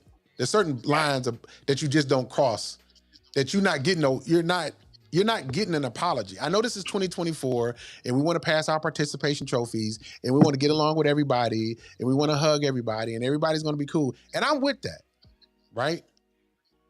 However, there's certain things that you should not do as a person to another person that you call brother, or you say sis, or you say we hanging out together, we eat dinner together, we break bread, we out, we building this, we building entities. You asking me for help, I'm giving you help. There's certain things that you shouldn't do. And then when certain things happen in relationships, and I think this is a good healthy example of what relationships should be, no matter if they're romantic relationships or not. You just saw me have a honest conversation with somebody that we've had you my partner, right? Like we building these kids up, we building these systems, things of that nature, right? So we have these, and I thank y'all so much. This is why this is a safe space, and this is why that people should come on here and just have a real conversation like we're supposed to. However, we had a conversation. Now, even though the politics play a role in that, she didn't have to call. Mm-mm. But to be honest with you, if it was anybody who was going to call, was going to be her or Shaquana. Yeah, I know Shaquana. You understand what I'm saying? Yeah. So it's because I know my teammates, right? I know the ones that's going to call and that's going to be able to be able to say, hey, no, I didn't get that right. You know what I'm saying? Like, so you can have the exchange and conversations like that. Black men and women can have disagreements and still say, hey, laugh about it, or just have a joke in there and be able to, like, some things that I know that she was about to say because she about to get out of pocket. I'm like, hey, you can't say that on here. Right. She started laughing, I started laughing because it's, you know what I'm saying? You know your teammate. However, when you get into that boardroom, the politics start to play. When you get around other people, the politics start to play. And so if it's just one person saying, hey, listen, man, Gil, I apologize. Okay, cool. That's what I told her. Don't speak for them. You can't speak for them because what they did was wrong. Right. I don't receive that. And so you got to understand. However, can I chime in? Go ahead. Can I chime in? So y'all know I'm gonna throw on my hat. Ready? Y'all ready for me to throw on my hat? I always Oh throw on Lord, my here we hat. go. Um, Enter I, to Bluetooth. Bluetooth connected. uh-oh. He really trying to get his we can hear him, but he can't hear us. Right. So I'm gonna throw in a hat of Go it's ahead. very difficult for people to have these difficult conversations when their integrity is out of pocket. Doesn't matter who it is, right? Oh yeah, yeah. As we are Uh, pushing integrity, as we're talking to people, right? Doing mhm. what's right, regardless of what somebody is looking at, right? There are people whose representatives show up every day. So whichever representative is showing up for that day is the person who you're going to get. And we wear these personas based on who we engage with, who we're interacting with. And when you are sitting on a public body, in a public body on a public board, there are personifications that show forward, right? So if they don't have the 20-year relationship with you, Gil, or with you, Mr. Wynn, or with you, Asante, or with you, Camille, if they don't have that 20-year relationship, they don't know who your representative is in the first place. And I don't care what you say, you don't get to know somebody in no 1 or 2 years. No. Right? I can come to you and you can come to me because we have a 20-year relationship. Like we go back to the trenches at Pontiac Central. Right. And you and I can have a come to Jesus conversation. If I feel you out of pocket or you think I'm out of pocket, whether you Mm-hmm. like it or not, I'm gonna be like, Gil, I think you the boogeyman right now. And you'll be like, well, all right, Coco. But everybody doesn't have the capacity to receive that. And so when you're talking about your compadres on your school board, right? Mm-hmm. You all have a role to play. You all have an obligation to a community who has been riddled with upset for a long time. And we were on the right track, we were going the right way, and then when people are, being held accountable or however it's being handled, you get to a point where you like, I'm tired of the you know what, and then people think, okay, well, now you out of pocket. But we have been dealing with that in Pontiac for so long that when you do have somebody come Yeah. along, like for example, I'll use my role, right? If I hadn't have taken on the role, would people have known about the Pontiac Promise Zone as it's designed? Heck no. Absolutely Absolutely not, not. right? So people are feeling some kind of way, feeling a certain kind of way because okay, here she comes. I was in the district Right. and didn't my kids didn't know nothing about it. So here I am. I now understand the ramifications of the disenfranchisement of children and who's holding them accountable for not taking advantage of what these kids are entitled to, right? So people are not ready for that. They want you to, oh, don't bring that up. Oh, don't bring that to the attention. Oh, don't let nobody know that we weren't doing what we were supposed to be doing. But But who's losing? but how do you get? But Kids. when is Who's enough is losing? enough, Coco? Kids. Right. Coco, when Enough is enough so now. so enough when does enough is enough? Because again, we watched this in the trenches, right? I made a promise to myself. I'm not spending 50 years and being able to say the same thing. I want correction from the top on down. I don't want correction from the bottom on up no more. So my rationale for coming back to the district, like you said, like is to deal with that. Like people have their representative show up, but that doesn't mean I have to accept your representative. And that doesn't mean like if we don't start having the hard conversations up top, like, and I figured I'm the bigger example because again, if you control the big buck slave, you can get all the other slaves to do what you want them to do in this particular situation. True. Right. True. So that this True. because I do know my stuff, because I do know how to maneuver. My platform is larger, so of course they're gonna be like, okay, you're an easy target. Now, what I can't do is I cannot not be the target. I cannot. I don't have the. If I want to see the success of the district move forward from a leadership standpoint, I have to be okay with having conversations with people that I do not like. And I have to show that as an example because I didn't see that example when I was coming through. So a lot of these certain first time things that we haven't happened here, like they have to happen this way. But then we have to get to a point where we have to start confronting individuals and be willing to lose elected official titles for the right thing. Now, the voting block is a voting block. And again, we all know who worked in the district. And if somebody, because if VP said this, and I got to go back because I'm playing the history in my head,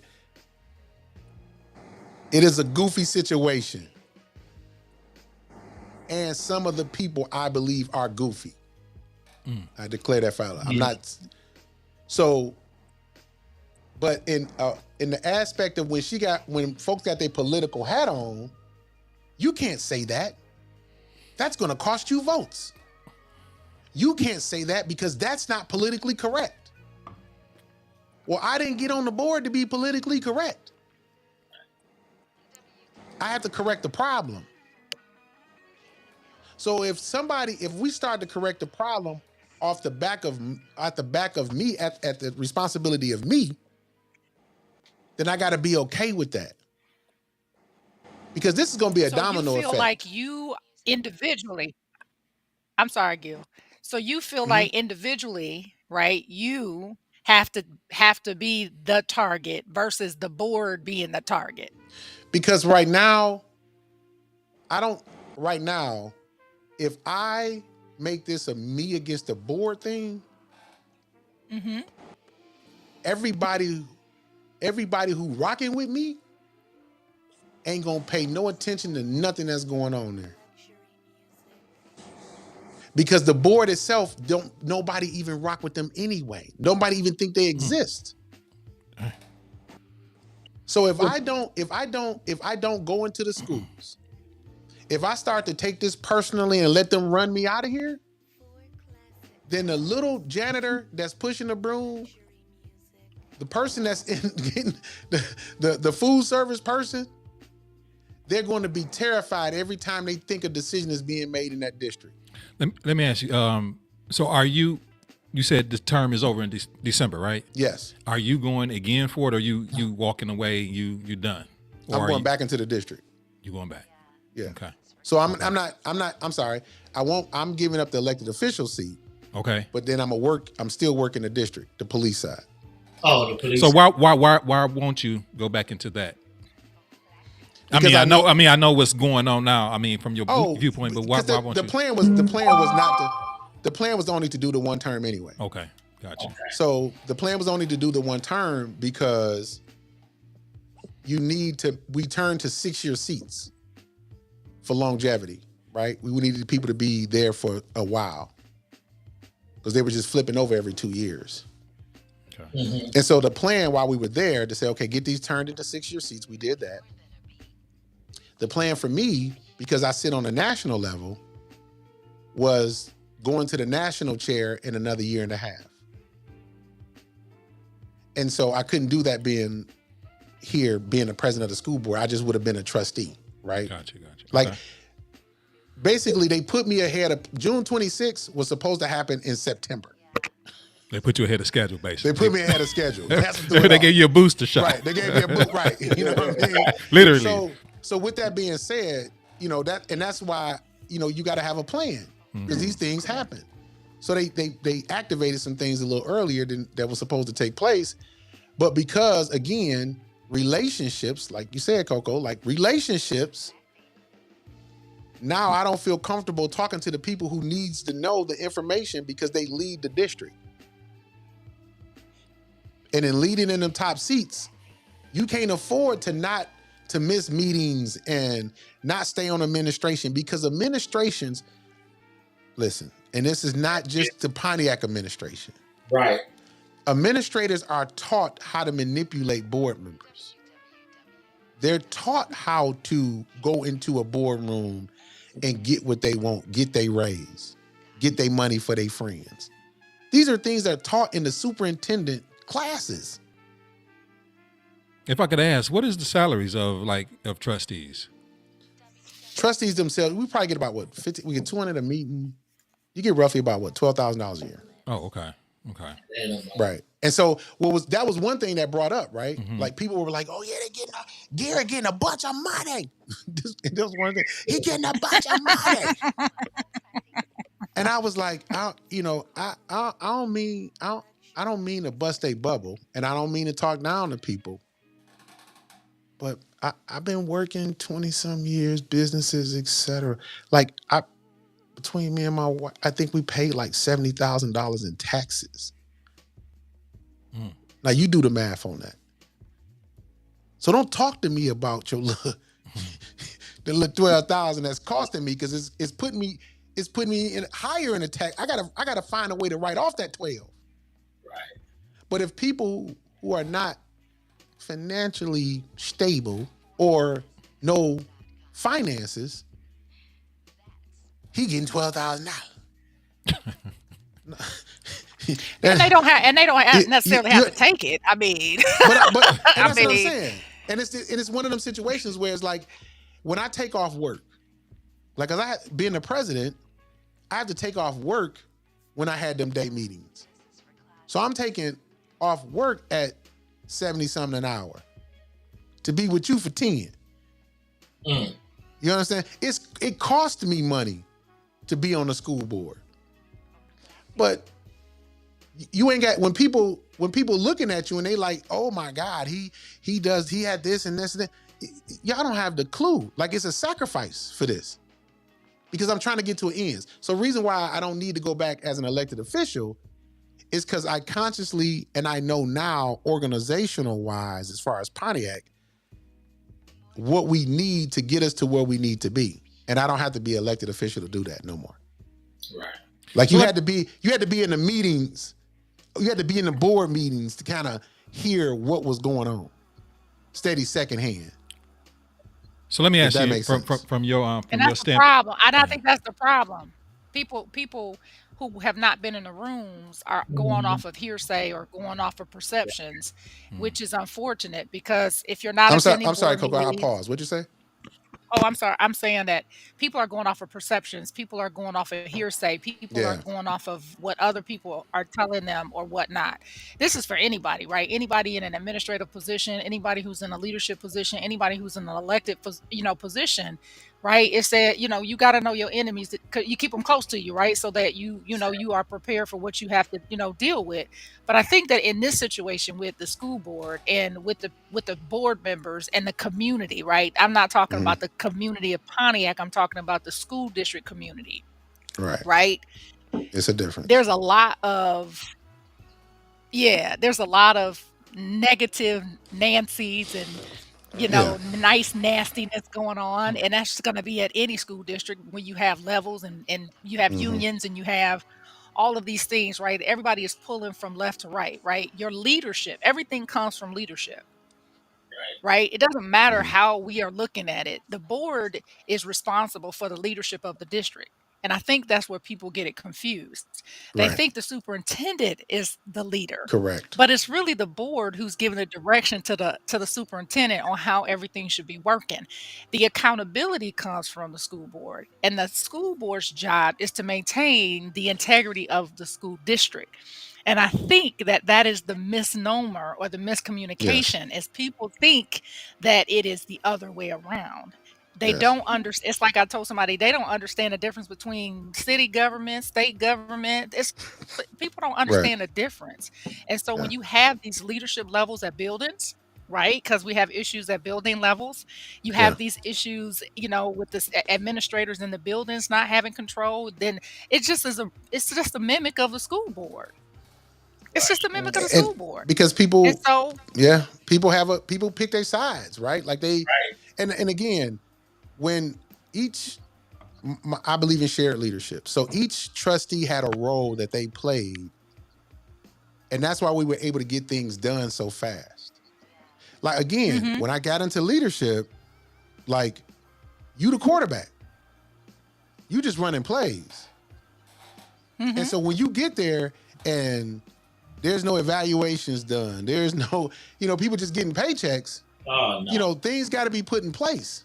Yeah. And so when you start holding people accountable, that's a problem. And so when in your core curriculum, when you have English, when you got the English, math, social studies, and science, core curriculum classes across no matter what school board you're in the state of Michigan, and you don't have a director over science or director over social studies, and that work is doubled up on the math and literacy person, there's no way they can deliver professional development in such a way throughout every teacher and every principal in the district to make sure that they're getting value added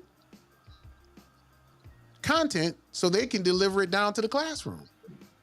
So we need to hire two directors, well, then right? who do they blame that on though? They blame that on the school board. But that's what I'm saying. They blame right? it on the school. Right. They But blame it on y'all. But if we don't, but here's the thing. If we didn't know that until May. Like we did not know until May. We didn't even have those two directors. So we said you need to hire them immediately. Like, this is what you need to start looking for. Well, you do that. People who getting stipends for trying to do those jobs, they stipends get cut. Man. So what? We can't. I don't know. That's a good idea. So I'm gonna go whisper in HR ear. You understand what I'm saying? I'm shaking my damn head. You know what I'm saying? So it's now at a board level. Like again, I got documents and receipts. Like if I did something to you, I can tell you when I did it. When she told me what she saw in that room, I think it's over exaggerated. But when I think that if you ain't used to seeing two men, if you ain't used to seeing no man stand up to another man without being violent, I guess it probably will look violent. I don't know. What I'm saying is you can't lie to me in my face. At no level. Man, woman, gender, I don't care who you are. You cannot lie to me in my face. And if you're going to keep lying, I'm going to get up and walk out on you. Right. But I told my board members, hey, y'all, and I had a good VP, Kevin Gross. Bowman was my VP for a minute. I put the work on them. Listen, I know there's certain parts of this meeting we got to get through, but I can't stomach the fact that they keep lying. You can. And not saying that they agree with it, they could just smile a little better with it. Right. That's a teammate, right? That's the difference between the running back and the receiver. Yeah. And so with that being said, that's just how you have that. We were able to do a lot of great things. Do I think that the Board of Education, as I see it today, because of the tactics that were done on me? Nah, because even if we walk away from it and it's okay, you have a tendency of doing that to somebody else. And that's the problem I have. Yeah. I'm over it. I'm over it with me. But the fact that when the next black man show up, is he going to get the same thing if he decide that he want to say something different? And if you look at our district overall, show me one black man in leadership. Right. Hey, just go through the organizational chart. I just did and it's funny you say that. I was just on the website. And the one that they put on the website is not the real organizational chart. Yeah, I didn't see many. But I'm just saying, you show me one in leadership, and then when you ask them, hold on, wait a minute. If you're telling that black boys are in trouble and they need black principals, right? Every excuse from every administrator who's been in a very different position has said, oh, they just come steal our black men. Well, steal them back. What do you mean? You just got a $40,000 raise though. So it wasn't too important. Like I say, sometimes that Chanel turned to Louis. That Coach turned to Gucci. And that, you know what I'm saying? Like you can't say that don't play a role. And I can be open in this conversation. Right. Because it's classism in this. Yeah. And if we're not real about it, and that's one thing I always said that we need to have this conversation in the black community because you're not going. Every black woman is not a strong black woman. Every black man is not a strong black man. And sometimes we have a conscience in these environments, we have a tendency of thinking that every one of us are the same without looking at the content of who that person is. Like I know that I'm attached and attracted and will look at strong black women like idols. Like, I think that y'all are like the bomb. Cause I'm like, you get 2 or 3 of them on your team, you gonna run this, you gonna run up the scope. Show winning. Yeah, you winning. You winning. You winning. So it's hard. But there's for an me intimidation in that too, Gil. It is. I mean, they don't want man. those and they don't want them those type of women power around. ringers either. And they don't want them type of ringers. So when I see weak women, weak, specifically black women, who not say weak, I'm gonna say use childish methods, like use methods that's not necessarily like that I wouldn't see from. Again, I'm judging here. I'm judging here. You are. And I'll be honest. That's all I got. Use your favorite word. Don't use emotional intelligence. Like emotional intelligence. But but if they don't, if they don't use emotional intelligence, and they're not grown through a space, and they resort to doing certain things that we know is a negative behavior or pattern, it's hard for me to be like, Now I could be. What I will do is I'll give them grace. Like in this whole situation, in this whole space, like, do I believe, like, because my word gonna stand up for me. Okay. So when you try to go do some ignorant stuff in Pontiac, and I tell people all the time, go for it. Sure. I'm home. I ain't no visitor. You the visitor. You the visitor. But it's some people here, it's some people that come to our community that don't rock with our community, don't even like to touch our kids. That's right. And get up out of here when the bell ring or when they don't have to be here. And I'm offended that to way that. since desegregation. But I'm offended to that.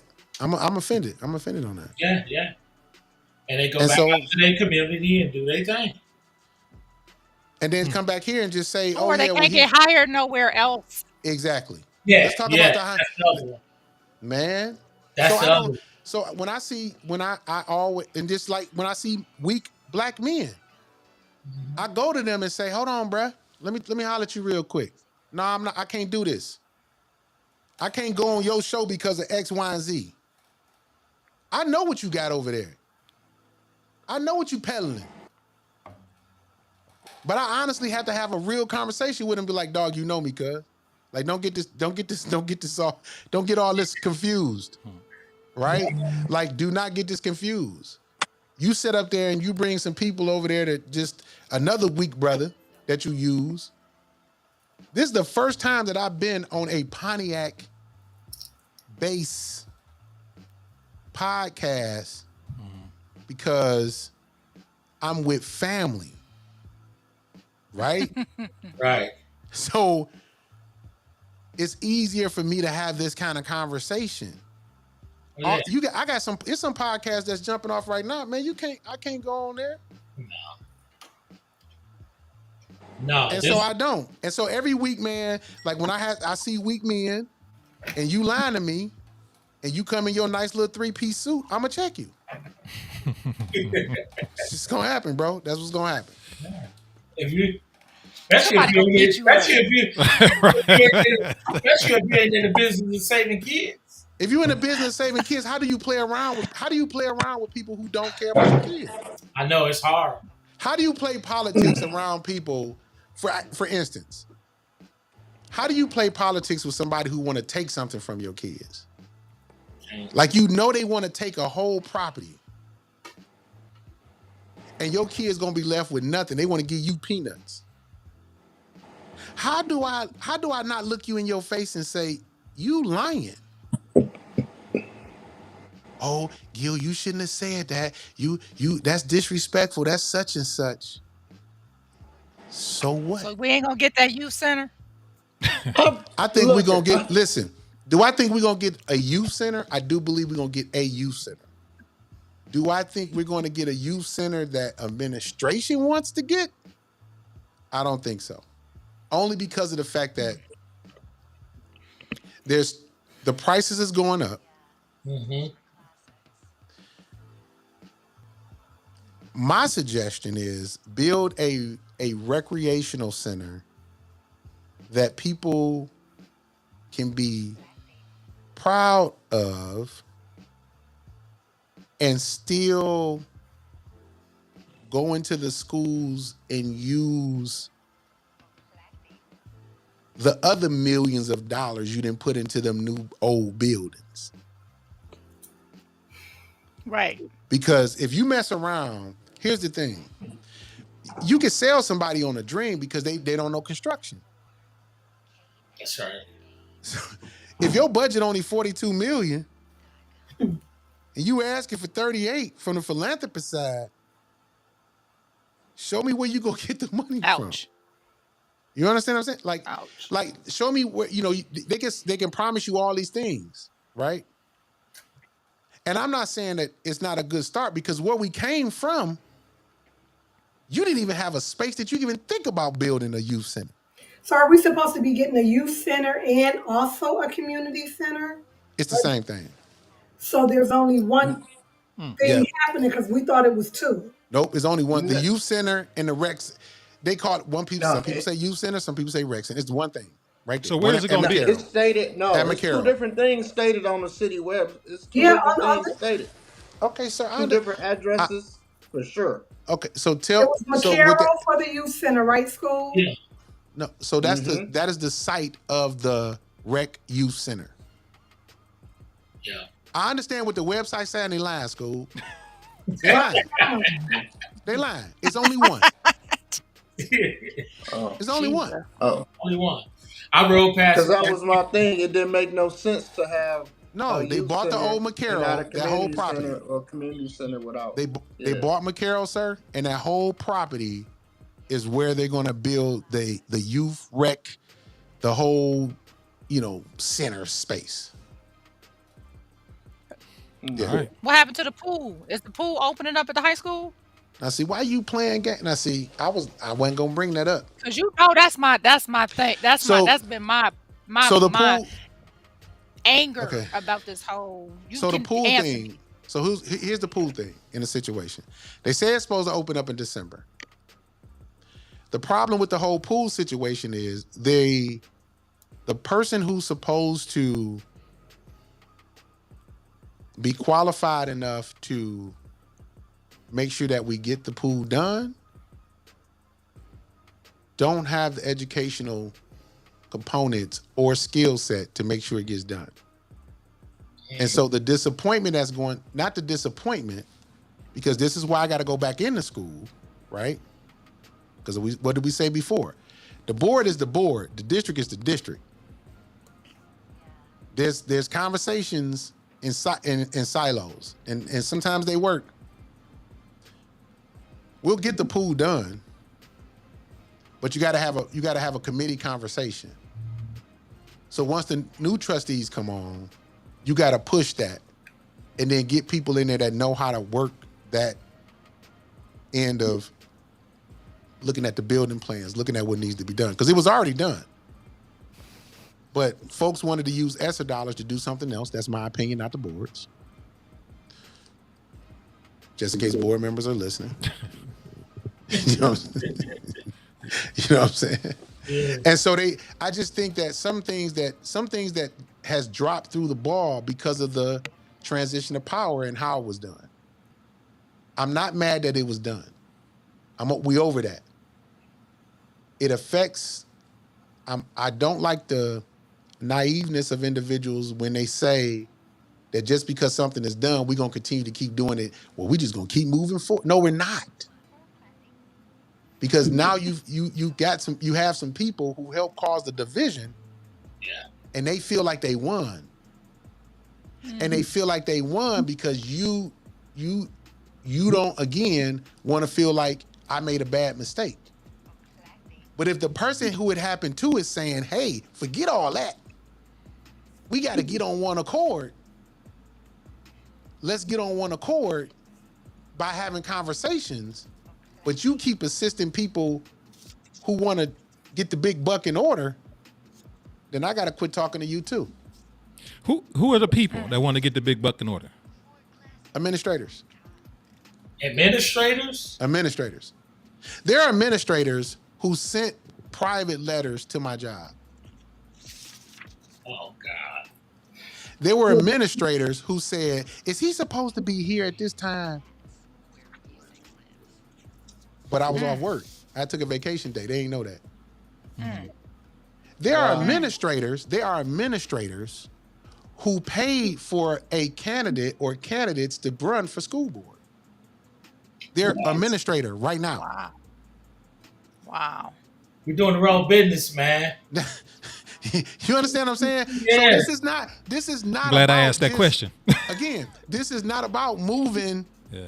You know what I'm saying? Don't talk to me about talking about we doing this for kids. No, there is unions who have candidates running for these seats.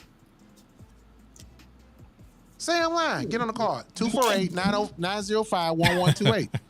And if you don't catch it now, catch it on the recall. Catch it on the replay. It's going back to something I said a long time ago. It sounds like some pimping poverty going on. I mean, it is. It is pimping poverty. Yeah. Now that was your words, not mine. That was my word. That's my word. Don't be talking about. He said don't incriminate Bill for that, but it sounds like pimping poverty.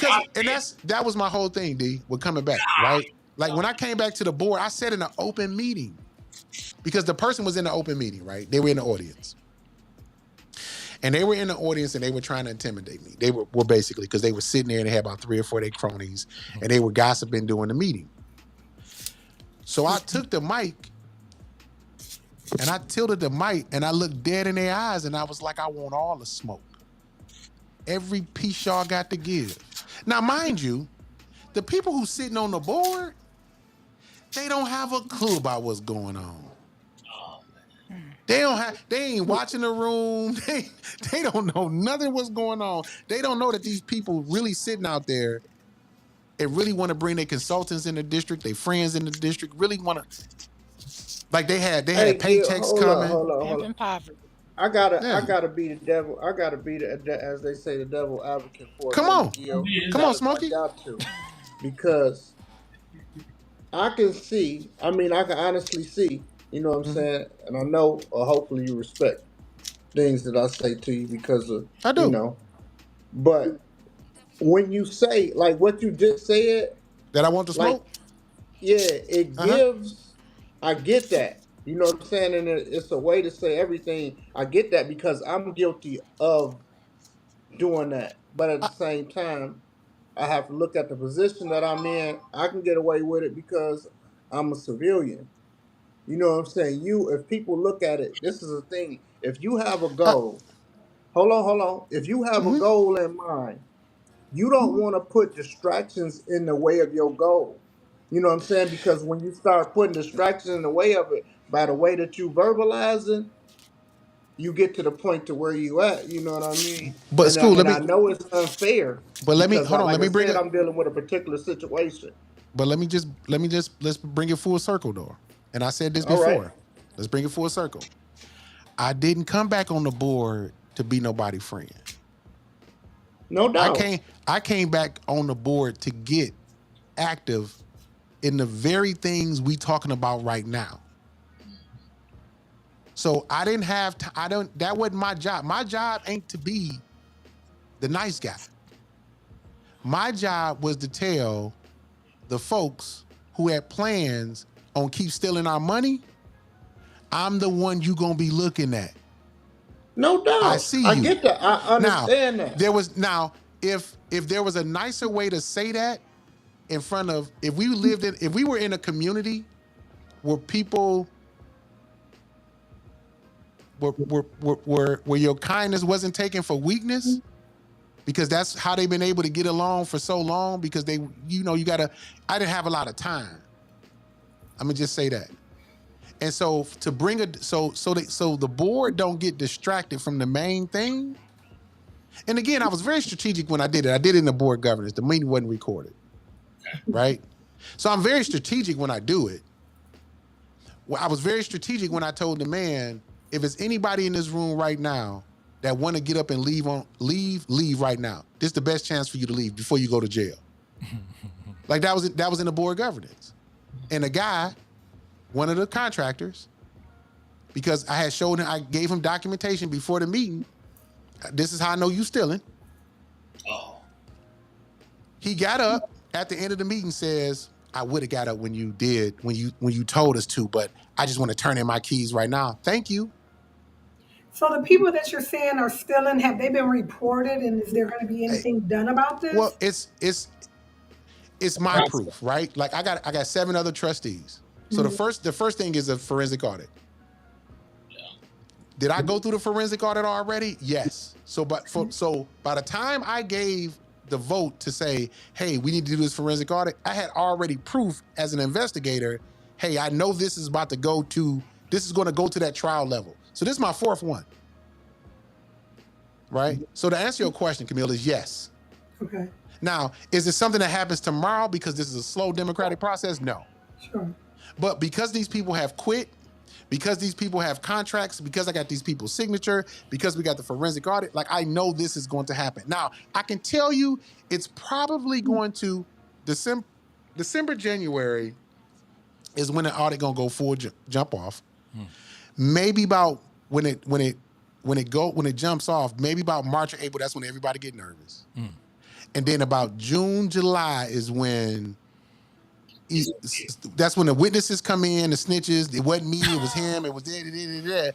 And then by the time, my hope is we get to trial before the start of school the next year. Next year. God, so we're gonna have some major surprises coming through the pipeline. You have some major surprises of the people. The people. And then, but as far as the accountability piece, they're no longer working in the district. Okay. You understand what I'm saying? If that makes sense. Plus. Because I did say you're fired. Like we went to Public Act 451 and we was like, okay, I don't need a superintendent recommendation for this.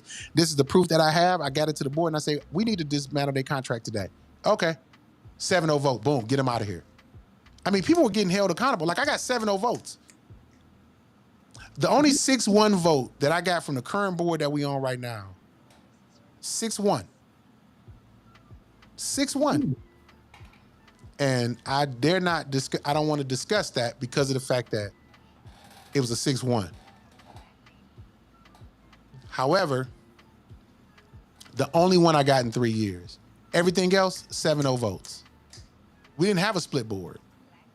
The only reason why we have a split board now is because of the fact that how things happen and communication is lost. And just like VP was saying, how do we get that communication back? And I'm saying, y'all can't get the communication back until I'm gone. If you can get it back then. Because it wasn't just me you hurt. It's not just me you asking for explanation. And I'm not going nowhere. So I'm a part of the election process. I just told you that administrator got candidates running for the board. You think I'm going to go somewhere? I got to get on these streets and knock on these doors to make sure that this candidate don't get on the board. Because who has control if this one person get on the board? That administrator. They feel like they got the power, right? Yeah. Who's going to stand up to that? Who's going to take the time to be like, okay, yeah, we got to go fight this thing? So I can't run.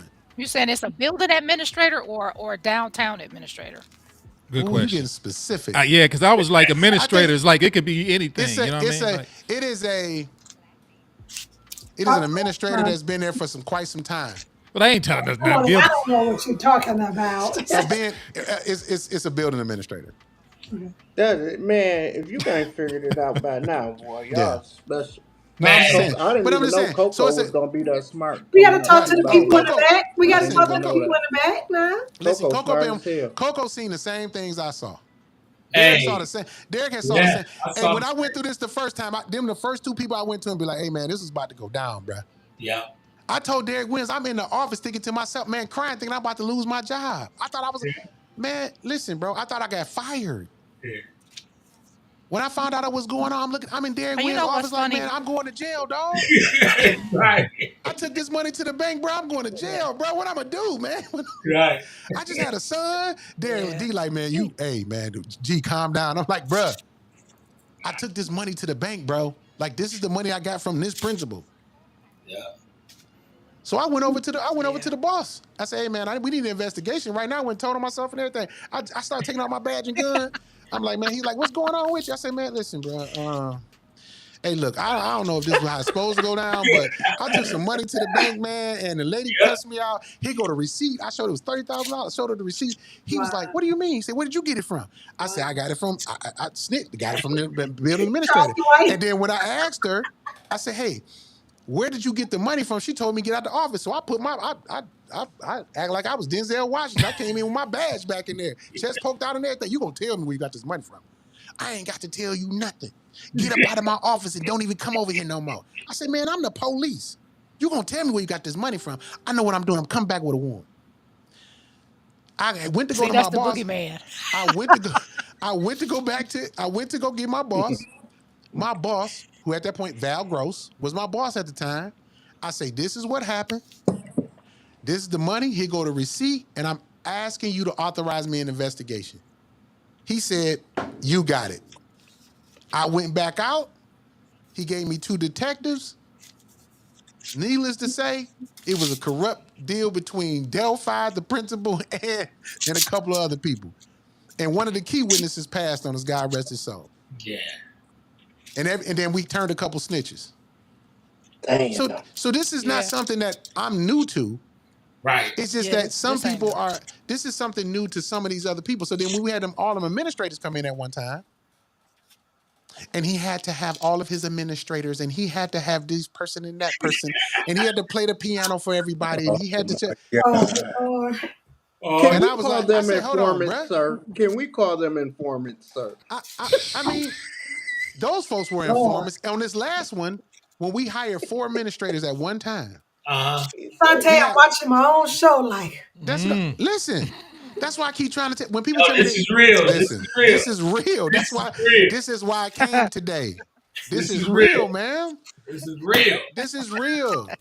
And so this guy, the administrator, looked me right in my face. He said, "Who do you think you are? Well, I don't have to lie to you." I pulled my badge out and I said, "The police." And I say, better yet, I'm a grown man. So he looked at me. He was like, "You're gonna have to prove whatever you need to prove." I said, "Let me tell you something. I hope you like it in jail." And every time his hearing come up, I'm at his probation hearing. Nope. Hell no. To this day. You're gonna be working at McDonald's. You're gonna be working at McDonald's. So my why is totally different than I understand VP. VP, we need nice people like you. Yeah. We do. But to get to the point of where 80% of my kids can't read, I gotta get to the Negro. That's right. I gotta be black enough to be bold enough to sacrifice elections, get talked about, get ridiculed, drawn through the mud, so we can get rid of. Yeah. Because ain't nobody coming for us, and they'll let us spin our wheels like this all day long. And so for me, I'm built for this part of it. So over since 2000, I would say 18, 19, if you look at the sinking fund dollars, ESSER dollars, if you look at the bond, the district then probably had $500 million go through it. In how many years? Let's say since 2018. When I think we got the first sinking fund. So if you count ESSER dollars, bond dollars, Fed dollar, all the money that come through, $500 million. And 80% of your kids can't read, and I'm the bad guy. What? God damn it, I'm just gonna be the bad guy. It sounds like Eric Mays up in there. Let me ask you this: when you say 80%, did it climb to 80%, or did it come down from 90% to 80? Do I mean? Well, I say 80% gracefully. They told us 90. I say 80% gracefully. Dang. Oh my God. But however, but here's the thing. That made me want to put my hood on. And here's the conversation that needs to be had when it goes around to that. Yeah. So what is the communication breakdown? Because something is happening between when we're implementing money to go into the classrooms to it actually getting to the classroom. Right. And so you got to ask yourself that question. What is that question? And then what happens in black districts, urban districts, in rural specifically, urban and rural, well, there's just not enough parent involvement, and parents, we know that if parents are actively involved with their children, then their children have a rate of 75% to Shenanigans. succeed if they're actively involved. I No, say, so what I started to do is, I'm like, okay, if that's the case, if that's the lie, if that's the truth, then tell me why these kids at Harvard and these robotics programs and they sleeping on each other couches and the aunties taking care of them and he homeless and if that's that's the right. case. Because and then what is the other part of this? We have the kids 9 hours out of the day, out of a 24-hour day. I have your kids more than you Let's do talk out about there. that. Yeah. So if I have your That's right. kids more than you do, then it becomes my fault. Because I'm the paid professional. Just like we said, if you come to Gil Garrett, you coming to me for you want work. You want security. If that's the right. idea that you met me in, right? Yep. And if I don't perform that security role, you're gonna be like, man, you old bum, what you doing? You whack, you couldn't protect me. Right? That's the story. Right. Yep. Well, if you a teacher or you administrator or you a paid, certified, whatever, coach or however it may be, and what you're trying to implement is not working, Garbage. then it's your fault. Yep. So let's get accountable. Let's be accountable for it. Why should you get the 5% raise? Why do you get the 4% raise built into your contract? If you're a non-union employee and you're not working, why I won't go get another person from college, somebody else who the best of the best, offer them? I don't mind paying somebody $200,000. I just want to pay you $200,000 and it work. Right. And then exactly. So if I'm paying an interim superintendent $100 and some $1,000, $178,000, I'm paying a consultant to consult the interim superintendent. I got another person in curriculum instruction and they're interim person and they're 130 something. I got $150,000 from the HR person. Then I got another. That's just 5 people. I got $1 million to. And we can't read. Jesus. 90%. So and then you grade business. So when you go and try to distract people and throw a rock high in your hand and say, okay, well, Gil, you sitting on the board, and Gil, you're angry at people, and Gil, you blah, blah, blah, blah, and Gil, da, da, da, da, da, da. No, don't throw no smoke with Gil. Let me throw it back at you, because now I know why. I know why, because you're not effective. And because you're buddies you're not with attacking HR, the problem. You just you just moving things around. So you there's no accountability. Yeah. Where it gets I to a got point where somebody for the district. Oh, let me throw a statistic in there, Gil, to your point, because y'all know I got my statistics. We know you got it. So the number, you know it. So this was a 1960, 1978 research with black teachers, black educators. The research came out in the 80s. And still to this day, the number one reason for student success is teacher expectations. It is not the home. It is not social emotional. It's not SES. It's not poverty. It is teacher expectation. That is what makes the difference in kids being successful academically. So if your teachers and your administrators do not care about the success of their students, there's no reason for them to want to learn. And I'm seeing it with my Promise On kids. Right? It is the teacher expectation, because y'all know when I was teaching, when I had my 180 kids a year, no kids skipping class, no kids out of that math class, it was because I had high expectations for my kids. And I'll take that to the bank. Man, and that's important. Oh, Coco, is that not important when we now see our kids who have kids in the district? Right. Because think of this like this, Wins. Like, I think I see Nikki, right? Porter, right? She's on the call. Yeah. So it was of my babies. She was one of our students. Yeah. When she brought to my attention, her son is a senior now. She brought to my attention something, a letter. She can share it when she needs to share it or whatever, right? So it hurt me to the core. One, because I know the stock that the boy come from, first of all. So he ain't lying. Right. But I got to do my own investigation. So you got this special school. And this special school is supposed to have all your highly, let's just say, producing students, right? It's supposed to be the creme of the creme. But you got individuals who's selecting students to be the creme of the creme. And they're isolating black students on purpose. Now, this ain't going on in somebody else's district. Now, as a board member, if I'm bringing this to your attention as an administrator, and I'm saying, okay, what do you do it? Because you deal with day to day.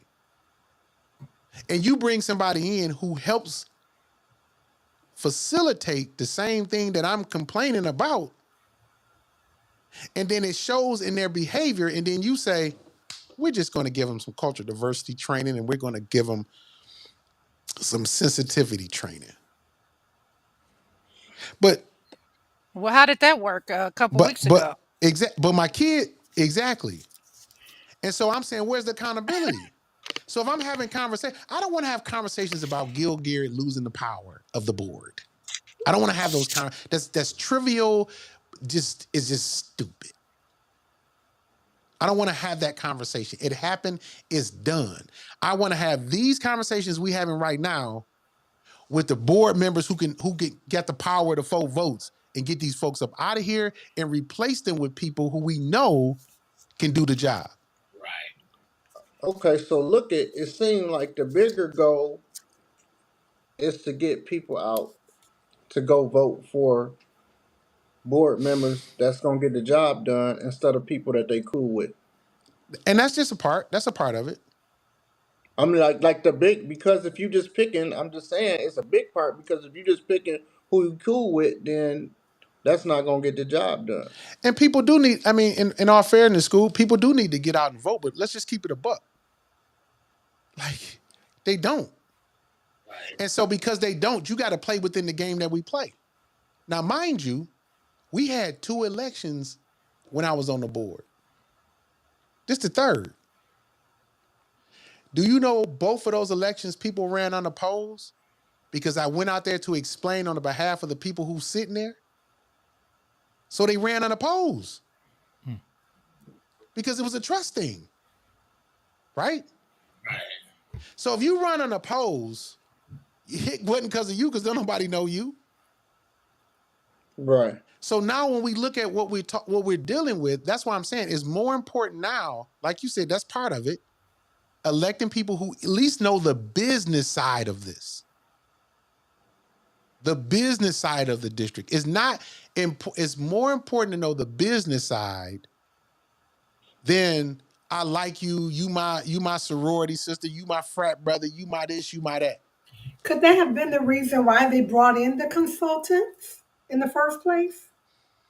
For what? To like help with like the organizing of how things are done. Well, they said that, but the actions didn't dictate that. Because you don't bring in somebody and then give somebody else that's supposed to be doing what they doing a raise. Right. So if you would let me just put it clear on here, since board members, I know board members are watching, right? I would have respected the fact if you brought the consultant in and then took the person who's on the interim superintendent and put them back in curriculum instruction, take the curriculum instruction person back and put them back in the schools. Mm-hmm. Because I have a lot of confidence in let me say this. I do have a lot of confidence in the consultant. Okay. We don't match, we don't vibe, we don't do none of that. Okay. I just studied the man's work over the years. Mm-hmm. I respect how he moves and how he's able to do certain things. I just don't respect how he's doing what he's doing to me. Right. You know what I'm saying? Right. Like, without even talking to me, without having a conversation, without anything, you went and believed whatever you needed to believe. So if you were at a high level and had integrity, you would have pulled me in if I was the problem from the first day and say, let me meet with you, sir. Right. If you were here to correct the problem. But you took a bully method. And so now that, things are not, I'm not going anywhere, right? Because the goal is, again, get him out of here. You can't tell me that wasn't the goal.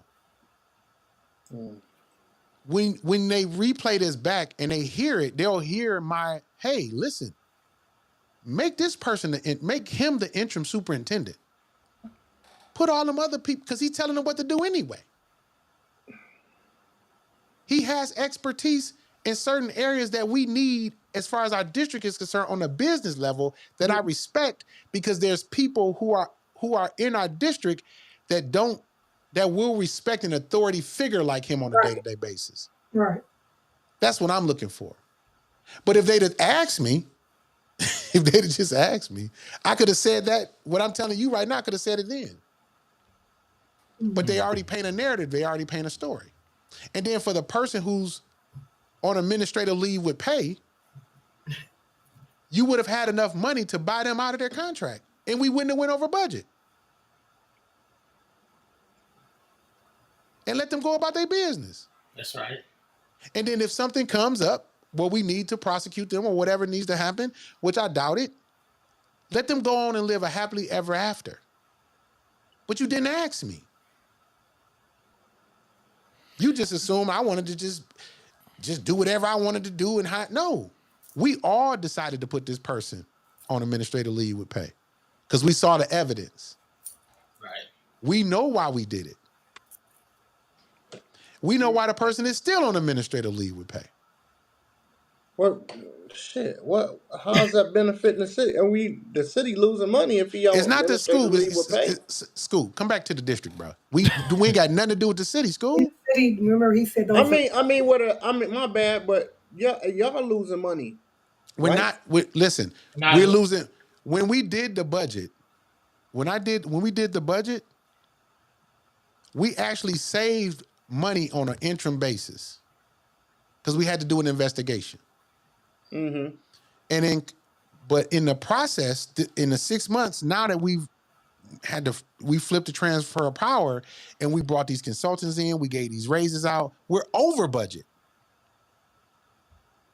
And my question to them was, if we're only going to listen to this person, then why not let this person be the superintendent and let them bring in folks under their privy?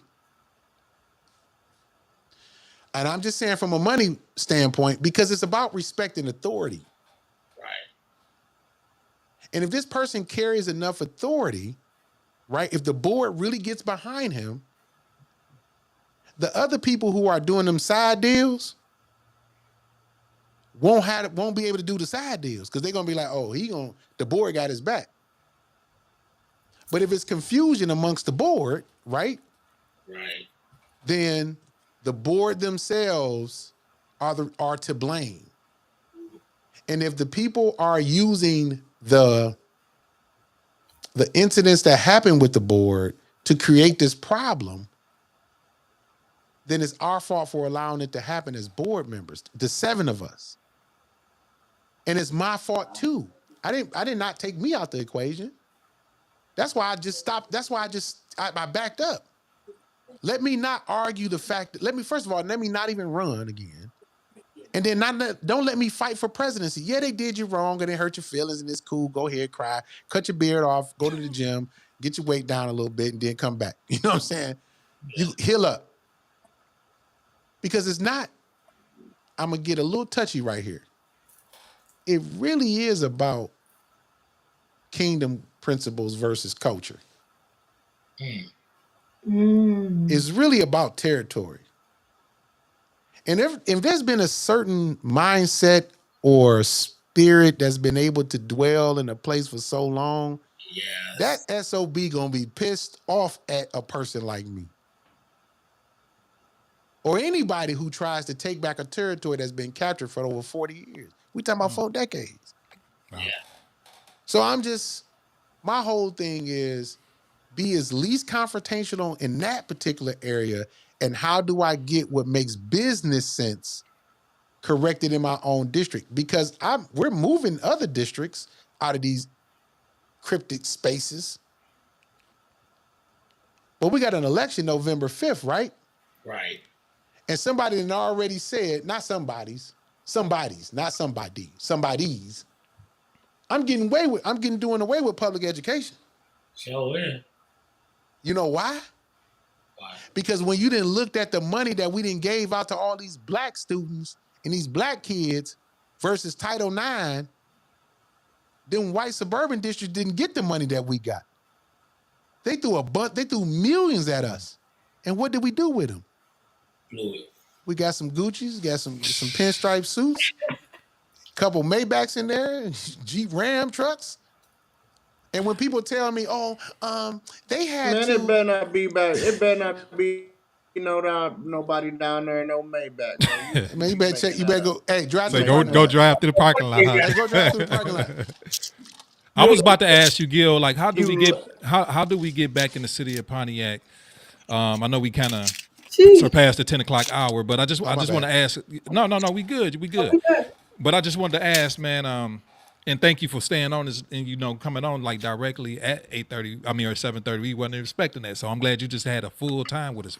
But I want to ask, man, how do we get our brightest and our best back into the city of Pontiac Fire as a school district? Because most of our brightest and best going to West Bloomfield, Not Auburn Hills, necessarily. Clarkston. They're not okay. No. Okay, I'm listening. Don't let that fool you. I'm listening. Listen, I'm listening. So here's the thing about the brightest and the best.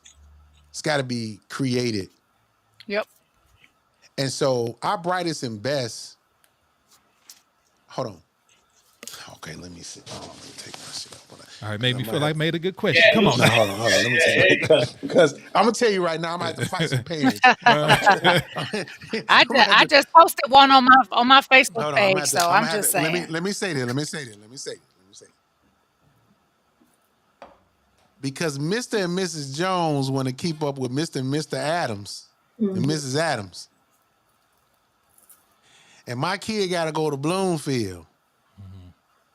And he a superstar in football because he played for the Cardinals. Pontiac was good for me. But some of my kids need better. Okay, I give you that argument. They got real cocaine over there, though. Oh, let me sign off. You know what I'm saying? Bye. They got real board members saying, "Come get your kids." They got real racism. Yeah. We don't want them black kids. This ain't nothing that ain't been in the paper though. Like Google it. Yeah.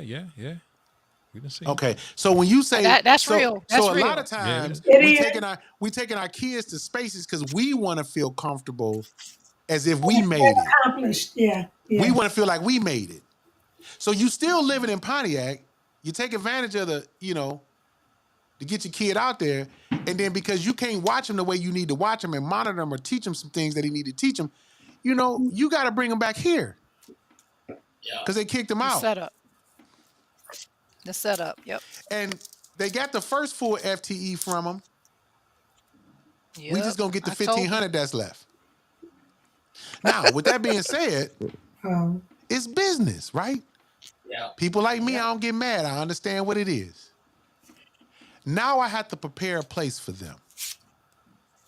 You're going to have the best of the gyms, the best of the newer gym, the state of the art, the best uniforms, Nike. You're going to have the best visuals. It's got to have to be lit when you walk in the hall. But you still said that these students can't read. Listen, I didn't say all of them couldn't read. We said 80%. That's a lot. 10%. Okay, but if we're looking at 80%, listen, if we're looking at 80% of the kids who are not are below behind grade level, these are some of the reasons of why.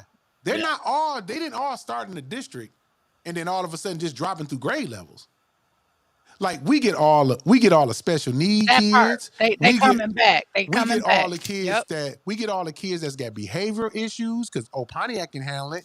We get all the kids that got kicked out of their academic program because the parents got a divorce and the kid not popping pills. So we got to bring the kid back over here. We get all the kids from the I said the divorcee kids. We get all the kids that I got early teenage pregnancy. We get all them kids. My mama don't want me to have it. We didn't have 1 or 2 abortions, so we got to come over here because we don't want that stigma over here because your mama and your family out there living out there. We got to ship you to Pontiac because we living out here in Oxford with the boyfriend. Don't get me started on that. Like there's several other issues of why.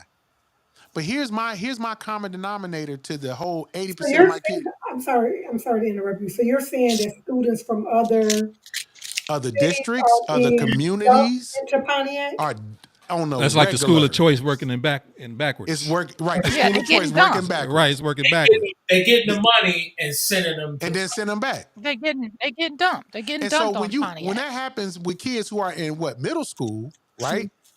They socially they're changing, they're going through these things. If you're not dealing with the trauma, that's why when they said that we were a trauma informed district 4 years ago, I was like, you lying. You ain't even been through the classes. Lies. Right? Lies. Now I'm talking to Coco like, hey Coco, wait, no, this ain't it. So when you become a trauma informed district, how do you help with the 80% is that you take care of the kids that's in front of you right now today. Yep. See, what Pontiac is good at doing, what we are good at doing, man, I'm telling you, we're good at transitioning a kid that came from nothing into something. Oh yeah, that's right. And so that is why we're still that district. Nikita said we in a lean on me. We in a lean on me district. Right. You know what I'm saying? Like you want to. We got Joe Clark on right now. And I'll be honest with you. Clark up board, boy. I'll be honest with you, Camille. Like, I would love to have the idea what y'all used to have, right? Like, I was here when y'all in y'all glory days. Mm-hmm. You know what I'm saying? When them walls are sweating and rocking in Northern and Central, and you had the crown and the dog, and you bearing and the chief, and you going. And I'm sitting there thinking to myself, I didn't even know black folks even did nothing like this. Like, who has a whole crown? That's a real tiara on her head. Like, so that's always gonna be in my mind. And so that's my hope of when you say you have Pontiac High, that you don't create this atmosphere of the have-nots, because you got ITA, who now has been a safe haven for our Hispanic kids. Oh. Mm-hmm.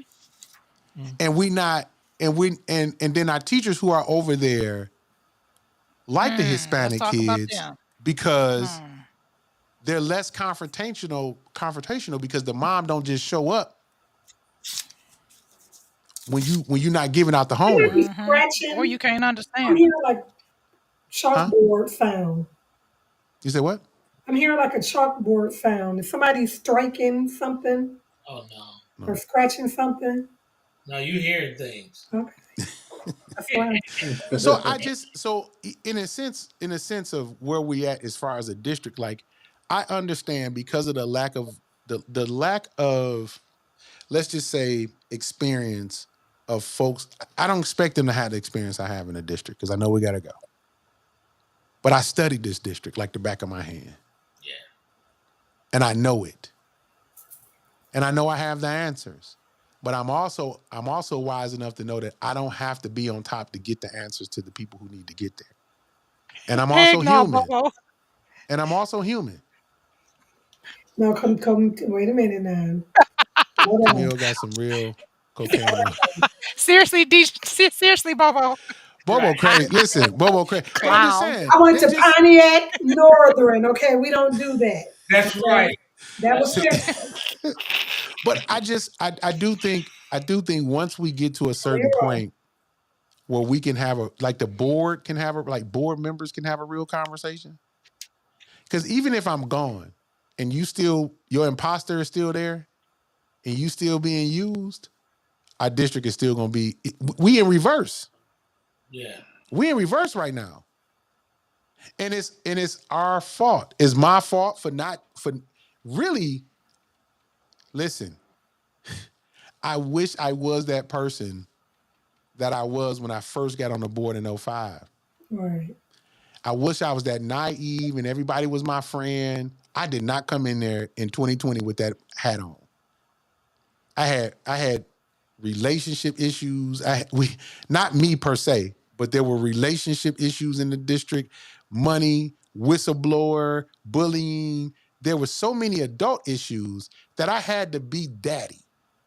Wow. Nobody likes daddy. Everybody loves mommy.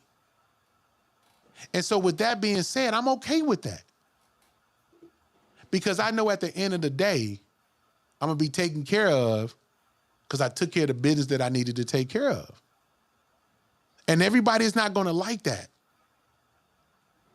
So I know me being on social media things. The next thing comes up is we're gonna have to get him off social media.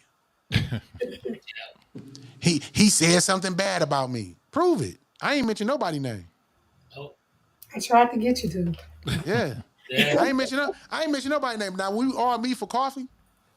Oh yeah, I'm gonna spill all the guts. Yeah. You know what I'm saying? But in the sense of I'll be down there Tim when I Hortons. get back in I town. can meet you at Tim Hortons. right, we Yeah. just all been in this space for so long that we can't allow for us. We're not in our 60s. We're in our 50s. Some of us. I ain't in my 50s. Don't be I Well, don't putting some that of even know y'all a on why little me. he brought younger. that up. I'm just saying, Coco, some of y'all, whatever. You right some of behind y'all us, younger, Coco. Go man. on Some with of that y'all bull. younger. You know what I'm saying? Y'all, some of us old I'm heads, way we behind old. y'all. Mind your You's business. not All I'm way saying behind is nothing. Young, yeah. we owe it. We cannot take this conversation Don't get me confused with my sister. and take it up to them other people and be sitting up in the audience talking about something. Student achievement is the best thing that should be happening right now for kids. I'm not going to be that person. I am going to see a new high school built, just like I went and got that $9 million. Me and VP went and did that. Yeah. We got that money for them electric buses. Just like Kraft went and got the airplane, the aircraft from Williams International come in, and now we got the 3 simulators and kids learning how to fly, and they going through the drone program. Kraft worked that deal in Florida and brought it back to Pontiac. No, we know just what we bringing need to a do. CTE. You understand what I'm saying? And then what just happened with CTE? Like, we got to have a conversation around it, but you can't have people who are afraid to have a Oh, hard what conversation. happened with CTE? Wait. We ain't got no director. Wait, I don't know. wait, The wait, director wait. gone. He gone. He gone. He What? gone. Wait a minute. Wait a I minute. don't know why yet, though. Oh, I don't know. Lord. I don't know why yet. I don't But know. all I'm saying is I'm just putting it public. Okay. I'm just putting it out there. Well, Like come I on told now. the VP. Like I told the VP. I'm willing to have a conversation, but you crossed the line when you went after my family. So it's some apologizing. That apology got to be just as loud. And it's got to be okay that we don't work together like that. Like, we not cool. Like, even after it's all said and done, I saw you, you saw me, we good. If they wondering why me and VP can get on here like this, like, you know what I'm saying?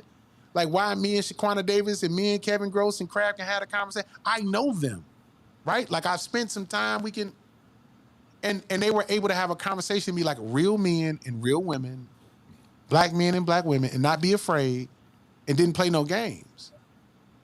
You don't get to play games with me. I'm not that kind of person. And I didn't get into this for the politics.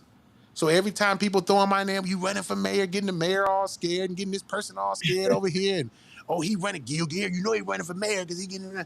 If I decide to run for mayor and the people put me in there, that's what's going to happen. But they're going to put the real one in there. I don't have to pump fake. I ain't never had to do it. And what's for me is going to be for me. And if it's a council seat, it's going to be a council seat.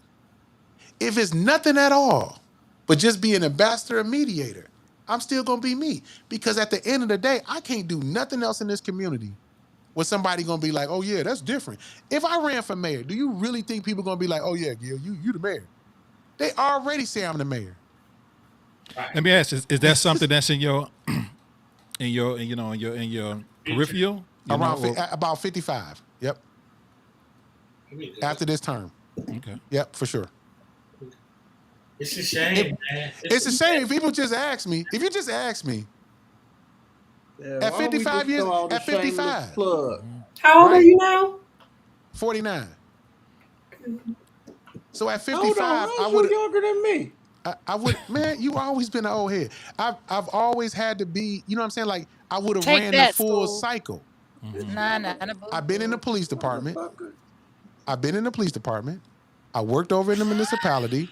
I worked over in the school district. I've been in all 3 entities I've been involved in. Been in public safety. Right. Right? You're not going to, listen, you can't outwork me. People don't have to guess about me. Like, I got receipts. But the one part that I have to do is, at 55, the reason why I say I won't run this particular point in time and I'll run when I'm 55, is because 55 is at that age where I get that right amount of pension. You Gotcha. understand what I'm saying? Yeah. And I retire. This would be my third retirement.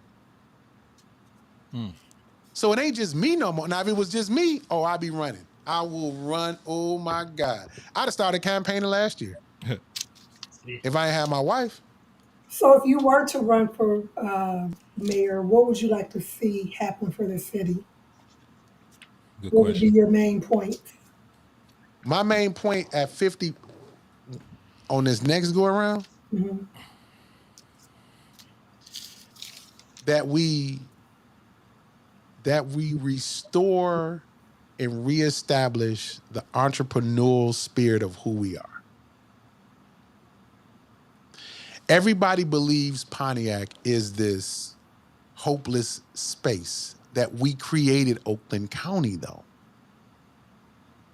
And so my hope would be is to establish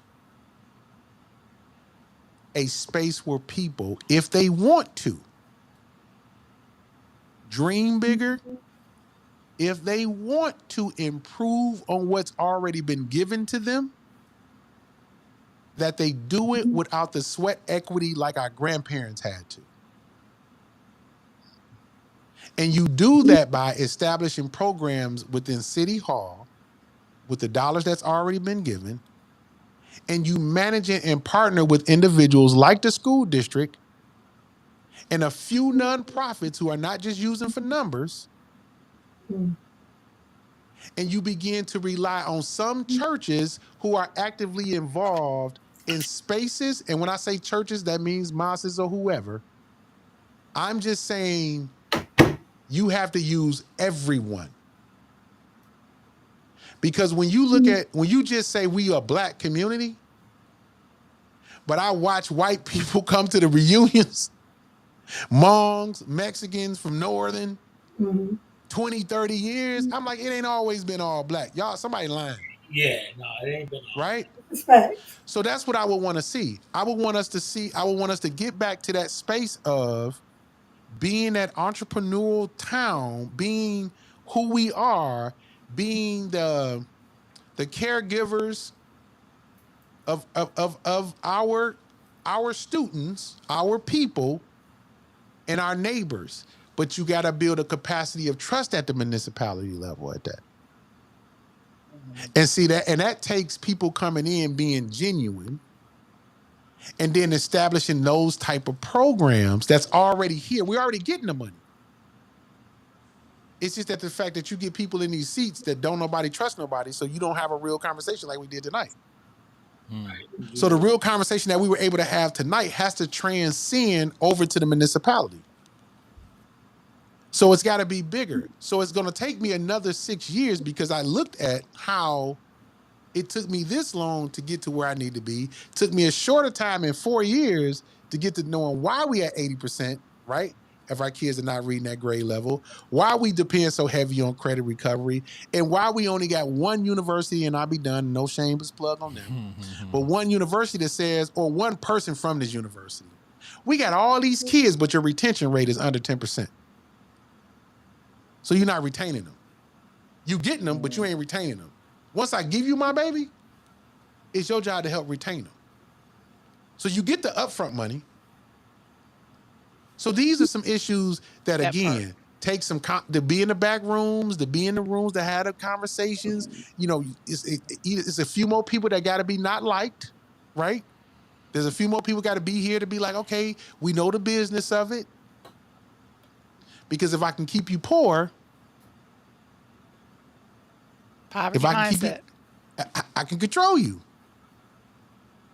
So, and it's black, and just get to it. It's just because you my color don't make you my kind. Ooh, That's So I would fine. want to I'll tell see, you Right mine. about I that. would want to see again. That was one thing I want to see, and that's 5 years now. And I know because I know the timing, I've watched the pace, right? And so everything that I've hoped to happen up until this point to align with what the city is doing, I've helped to garner that and put that in play. So from the police side and community side, we don't have the issues that a lot of these other communities have, because a lot of when something goes down, whether it's bad, indifferent, I mean, we've had some horrible things happen here. When I say we've been able to go directly to the family though, and have a conversation, when I can go directly in there and say, hey, no, they ain't happened like that. Let me show you what really happened. You understand what I'm saying? Like, those things have to be put in place. So now we got to get the fire department and we got to get EMS to be on the same page as that. Community. Man, I'll sell you my platform for $5 because I ain't on it. I'll sell you my platform for $5 to help the whole thing along, man, because there's some stuff that needed to be done. Yeah. And I can't come back. I can leave it to you. You've been a good person for Pontiac, sir. You know what I mean? So I'll go ahead and run it to you. But look, we rounding off, man. Yeah. Look, we Appreciate rounding it, man. off these hours. And down here it's 2:30 in the morning. Oh wow, yeah. And I gotta go get up at 6 for this excursion. So I'm gonna say I appreciate you. I'm glad you Thank you came for having me. on. You know what I mean? And you got to voice yourself, and and whoever is listening or whatever they want to come on and what I'm saying, they got a rebuttal or whatever. We're not biased to who we talk to on the True. show, man. And we can listen and respect what y'all say, you know what I'm saying, and just, let the people decide, you know what I'm saying, what they That's think it. or how they feel about certain issues. We're not trying to push or force nobody no Right. particular way. You know what I mean? And we love what we doing, man. Like I said, everybody that was listening and came on, man, we truly appreciate y'all because, sometimes you got to give people a platform. You got to share. Man, You know for what I'm saying? sure. If we can't share, then we can't accomplish nothing together. For sure. Right. Hey, School, don't you go Yes, out sir. there playing with them Lions, man. They gonna set your ass up. Camille, can I ask this question? While you and Coco on this question, and can this be a topic? Can this be a topic on What's up? y'all show? Yep. And then I definitely want to drop the shirt and tie and then be in a different environment when I want to have this conversation. Okay. Can we talk about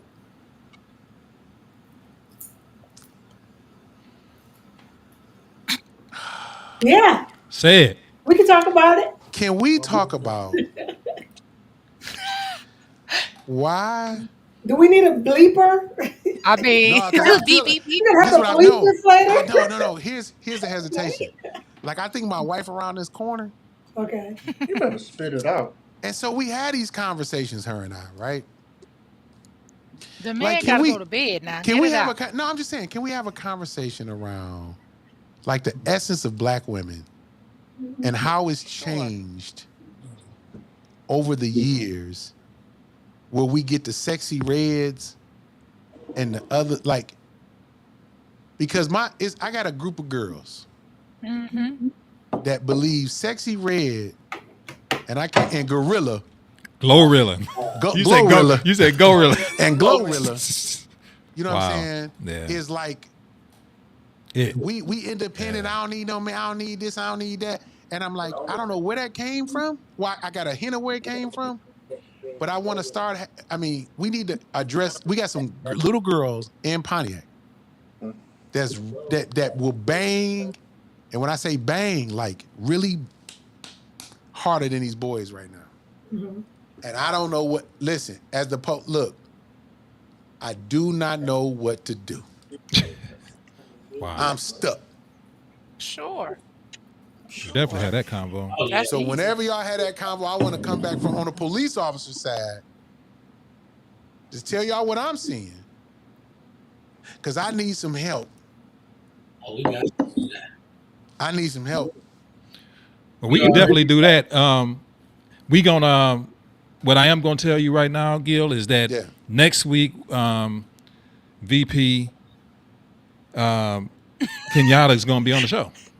All right, bet. So the same courteousness that we extended to her as calling in, you got the same courteous. You know what I'm saying? You can come on in, call, say whatever you need to say and bring it back. But I'm so glad that we getting the participation, even just hearing from you and her chiming in. So I'm interested to see or hear what she got to say, next week. And you got the invitation. You know what I mean? Yeah, you know for that sure. you got the invitation to come on in, call in, whatever you want to do. You know what I'm saying? So I'm just excited about that. We got the dialogue flowing, man. Yeah. At the end of the day, you know what I'm saying? I know things is kind of, what I mean, because I have seen, like I said, I'm just so glad to get some understanding about, because I saw your live streams. I kind of been knowing what's going on, but I didn't. You know what I'm saying? Nobody really knows until you in those rooms. Yeah. And seeing what's happening, man. So, for you to be able to come here and speak. And I appreciate that. Thank you for having me. Yeah. Thank you for having me. Nothing. I definitely want to say, man, we've been in the trenches together. Yeah. I know your passion. I know your heart. I know what you aim to do. And it's been done. I mean, many lives don't change. Because at the end of the day, you got blood on your hand. And these folks that got a problem with you addressing and holding people accountable, it's bigger than them. Yeah. It's way bigger than them when you in that room and you addressing the business of educating children, man, because when you deal with children, if you mess over them, it's better to put a rope around your neck and jump in the lake over them. That's yeah. better. But they ain't happy. They ain't never had students die in their arms. No. They never saw the things that we saw. Yeah. I have 5 students die in my arms, and that's not a. So I don't. We're gonna talk about trauma. What'd you say when Coco gave us our ACEs test? I think I was 10 out of 10. And but again, I got a therapist. I got a therapist on speed dial, right? I've been in therapy. I'm heavily really using it as a tool for the last 5 years, right? Yeah. Like when this situation happened, like I tell you, like I have to. I'm hard on myself, and I have realized I have to give myself grace that I don't. So it's learning. Yeah. You learn, man. Well, I'm learning. I've been pushing. I've been pushing. Yeah. I will continue to push that our kids deserve more than what we give them credit for. And as long as I'm sitting in this district and I'm sitting here twiddling my thumbs with people's littles and bigs and middles, I'm not gonna feel sorry for nobody who ain't doing their job either. Yeah. Mm-hmm. You guys got it going on, man. This is it right here. Yeah. Thanks, this bro. is y'all got it. Listen, y'all got it going on. And again, I get a little bit more freer on mine on trusted process because I could be a little more loose. Mm-hmm. But as far as what you're doing and how you're doing it, like it's so needed. And my hope is that we take this and move in a bigger, it moves to a bigger platform where a lot of other business folk, people in the professional community in Pontiac, have a place that they can come and say something real without wondering if you're gonna be fired tomorrow. Right. Yeah, that's always Mm-hmm. Well, that's the whole thing, man. I'm glad you came, and that's this. You always welcome to come, bro. Even if we just discussing whatever, Jordan Pippen, whoever, you know what I'm saying? For 5 minutes and say something, Yeah. Let us know. Always. I got y'all, man. I appreciate you, man. Blessings to y'all, man. No doubt. To you too, brother. No doubt. So be sure to tune in. Everybody, thanks for everybody for popping in. Again, next week we're going to have VP Kenyatta Bowman coming in and, speaking on from her perspective from the school district. Gil, come on in if you want to. Call. Yeah. It's up to you, however you want to do that. Yep. And we're going to be doing it at the same time, same place next week. Let's do it. Yes, sir. All right, people. Peace. One love.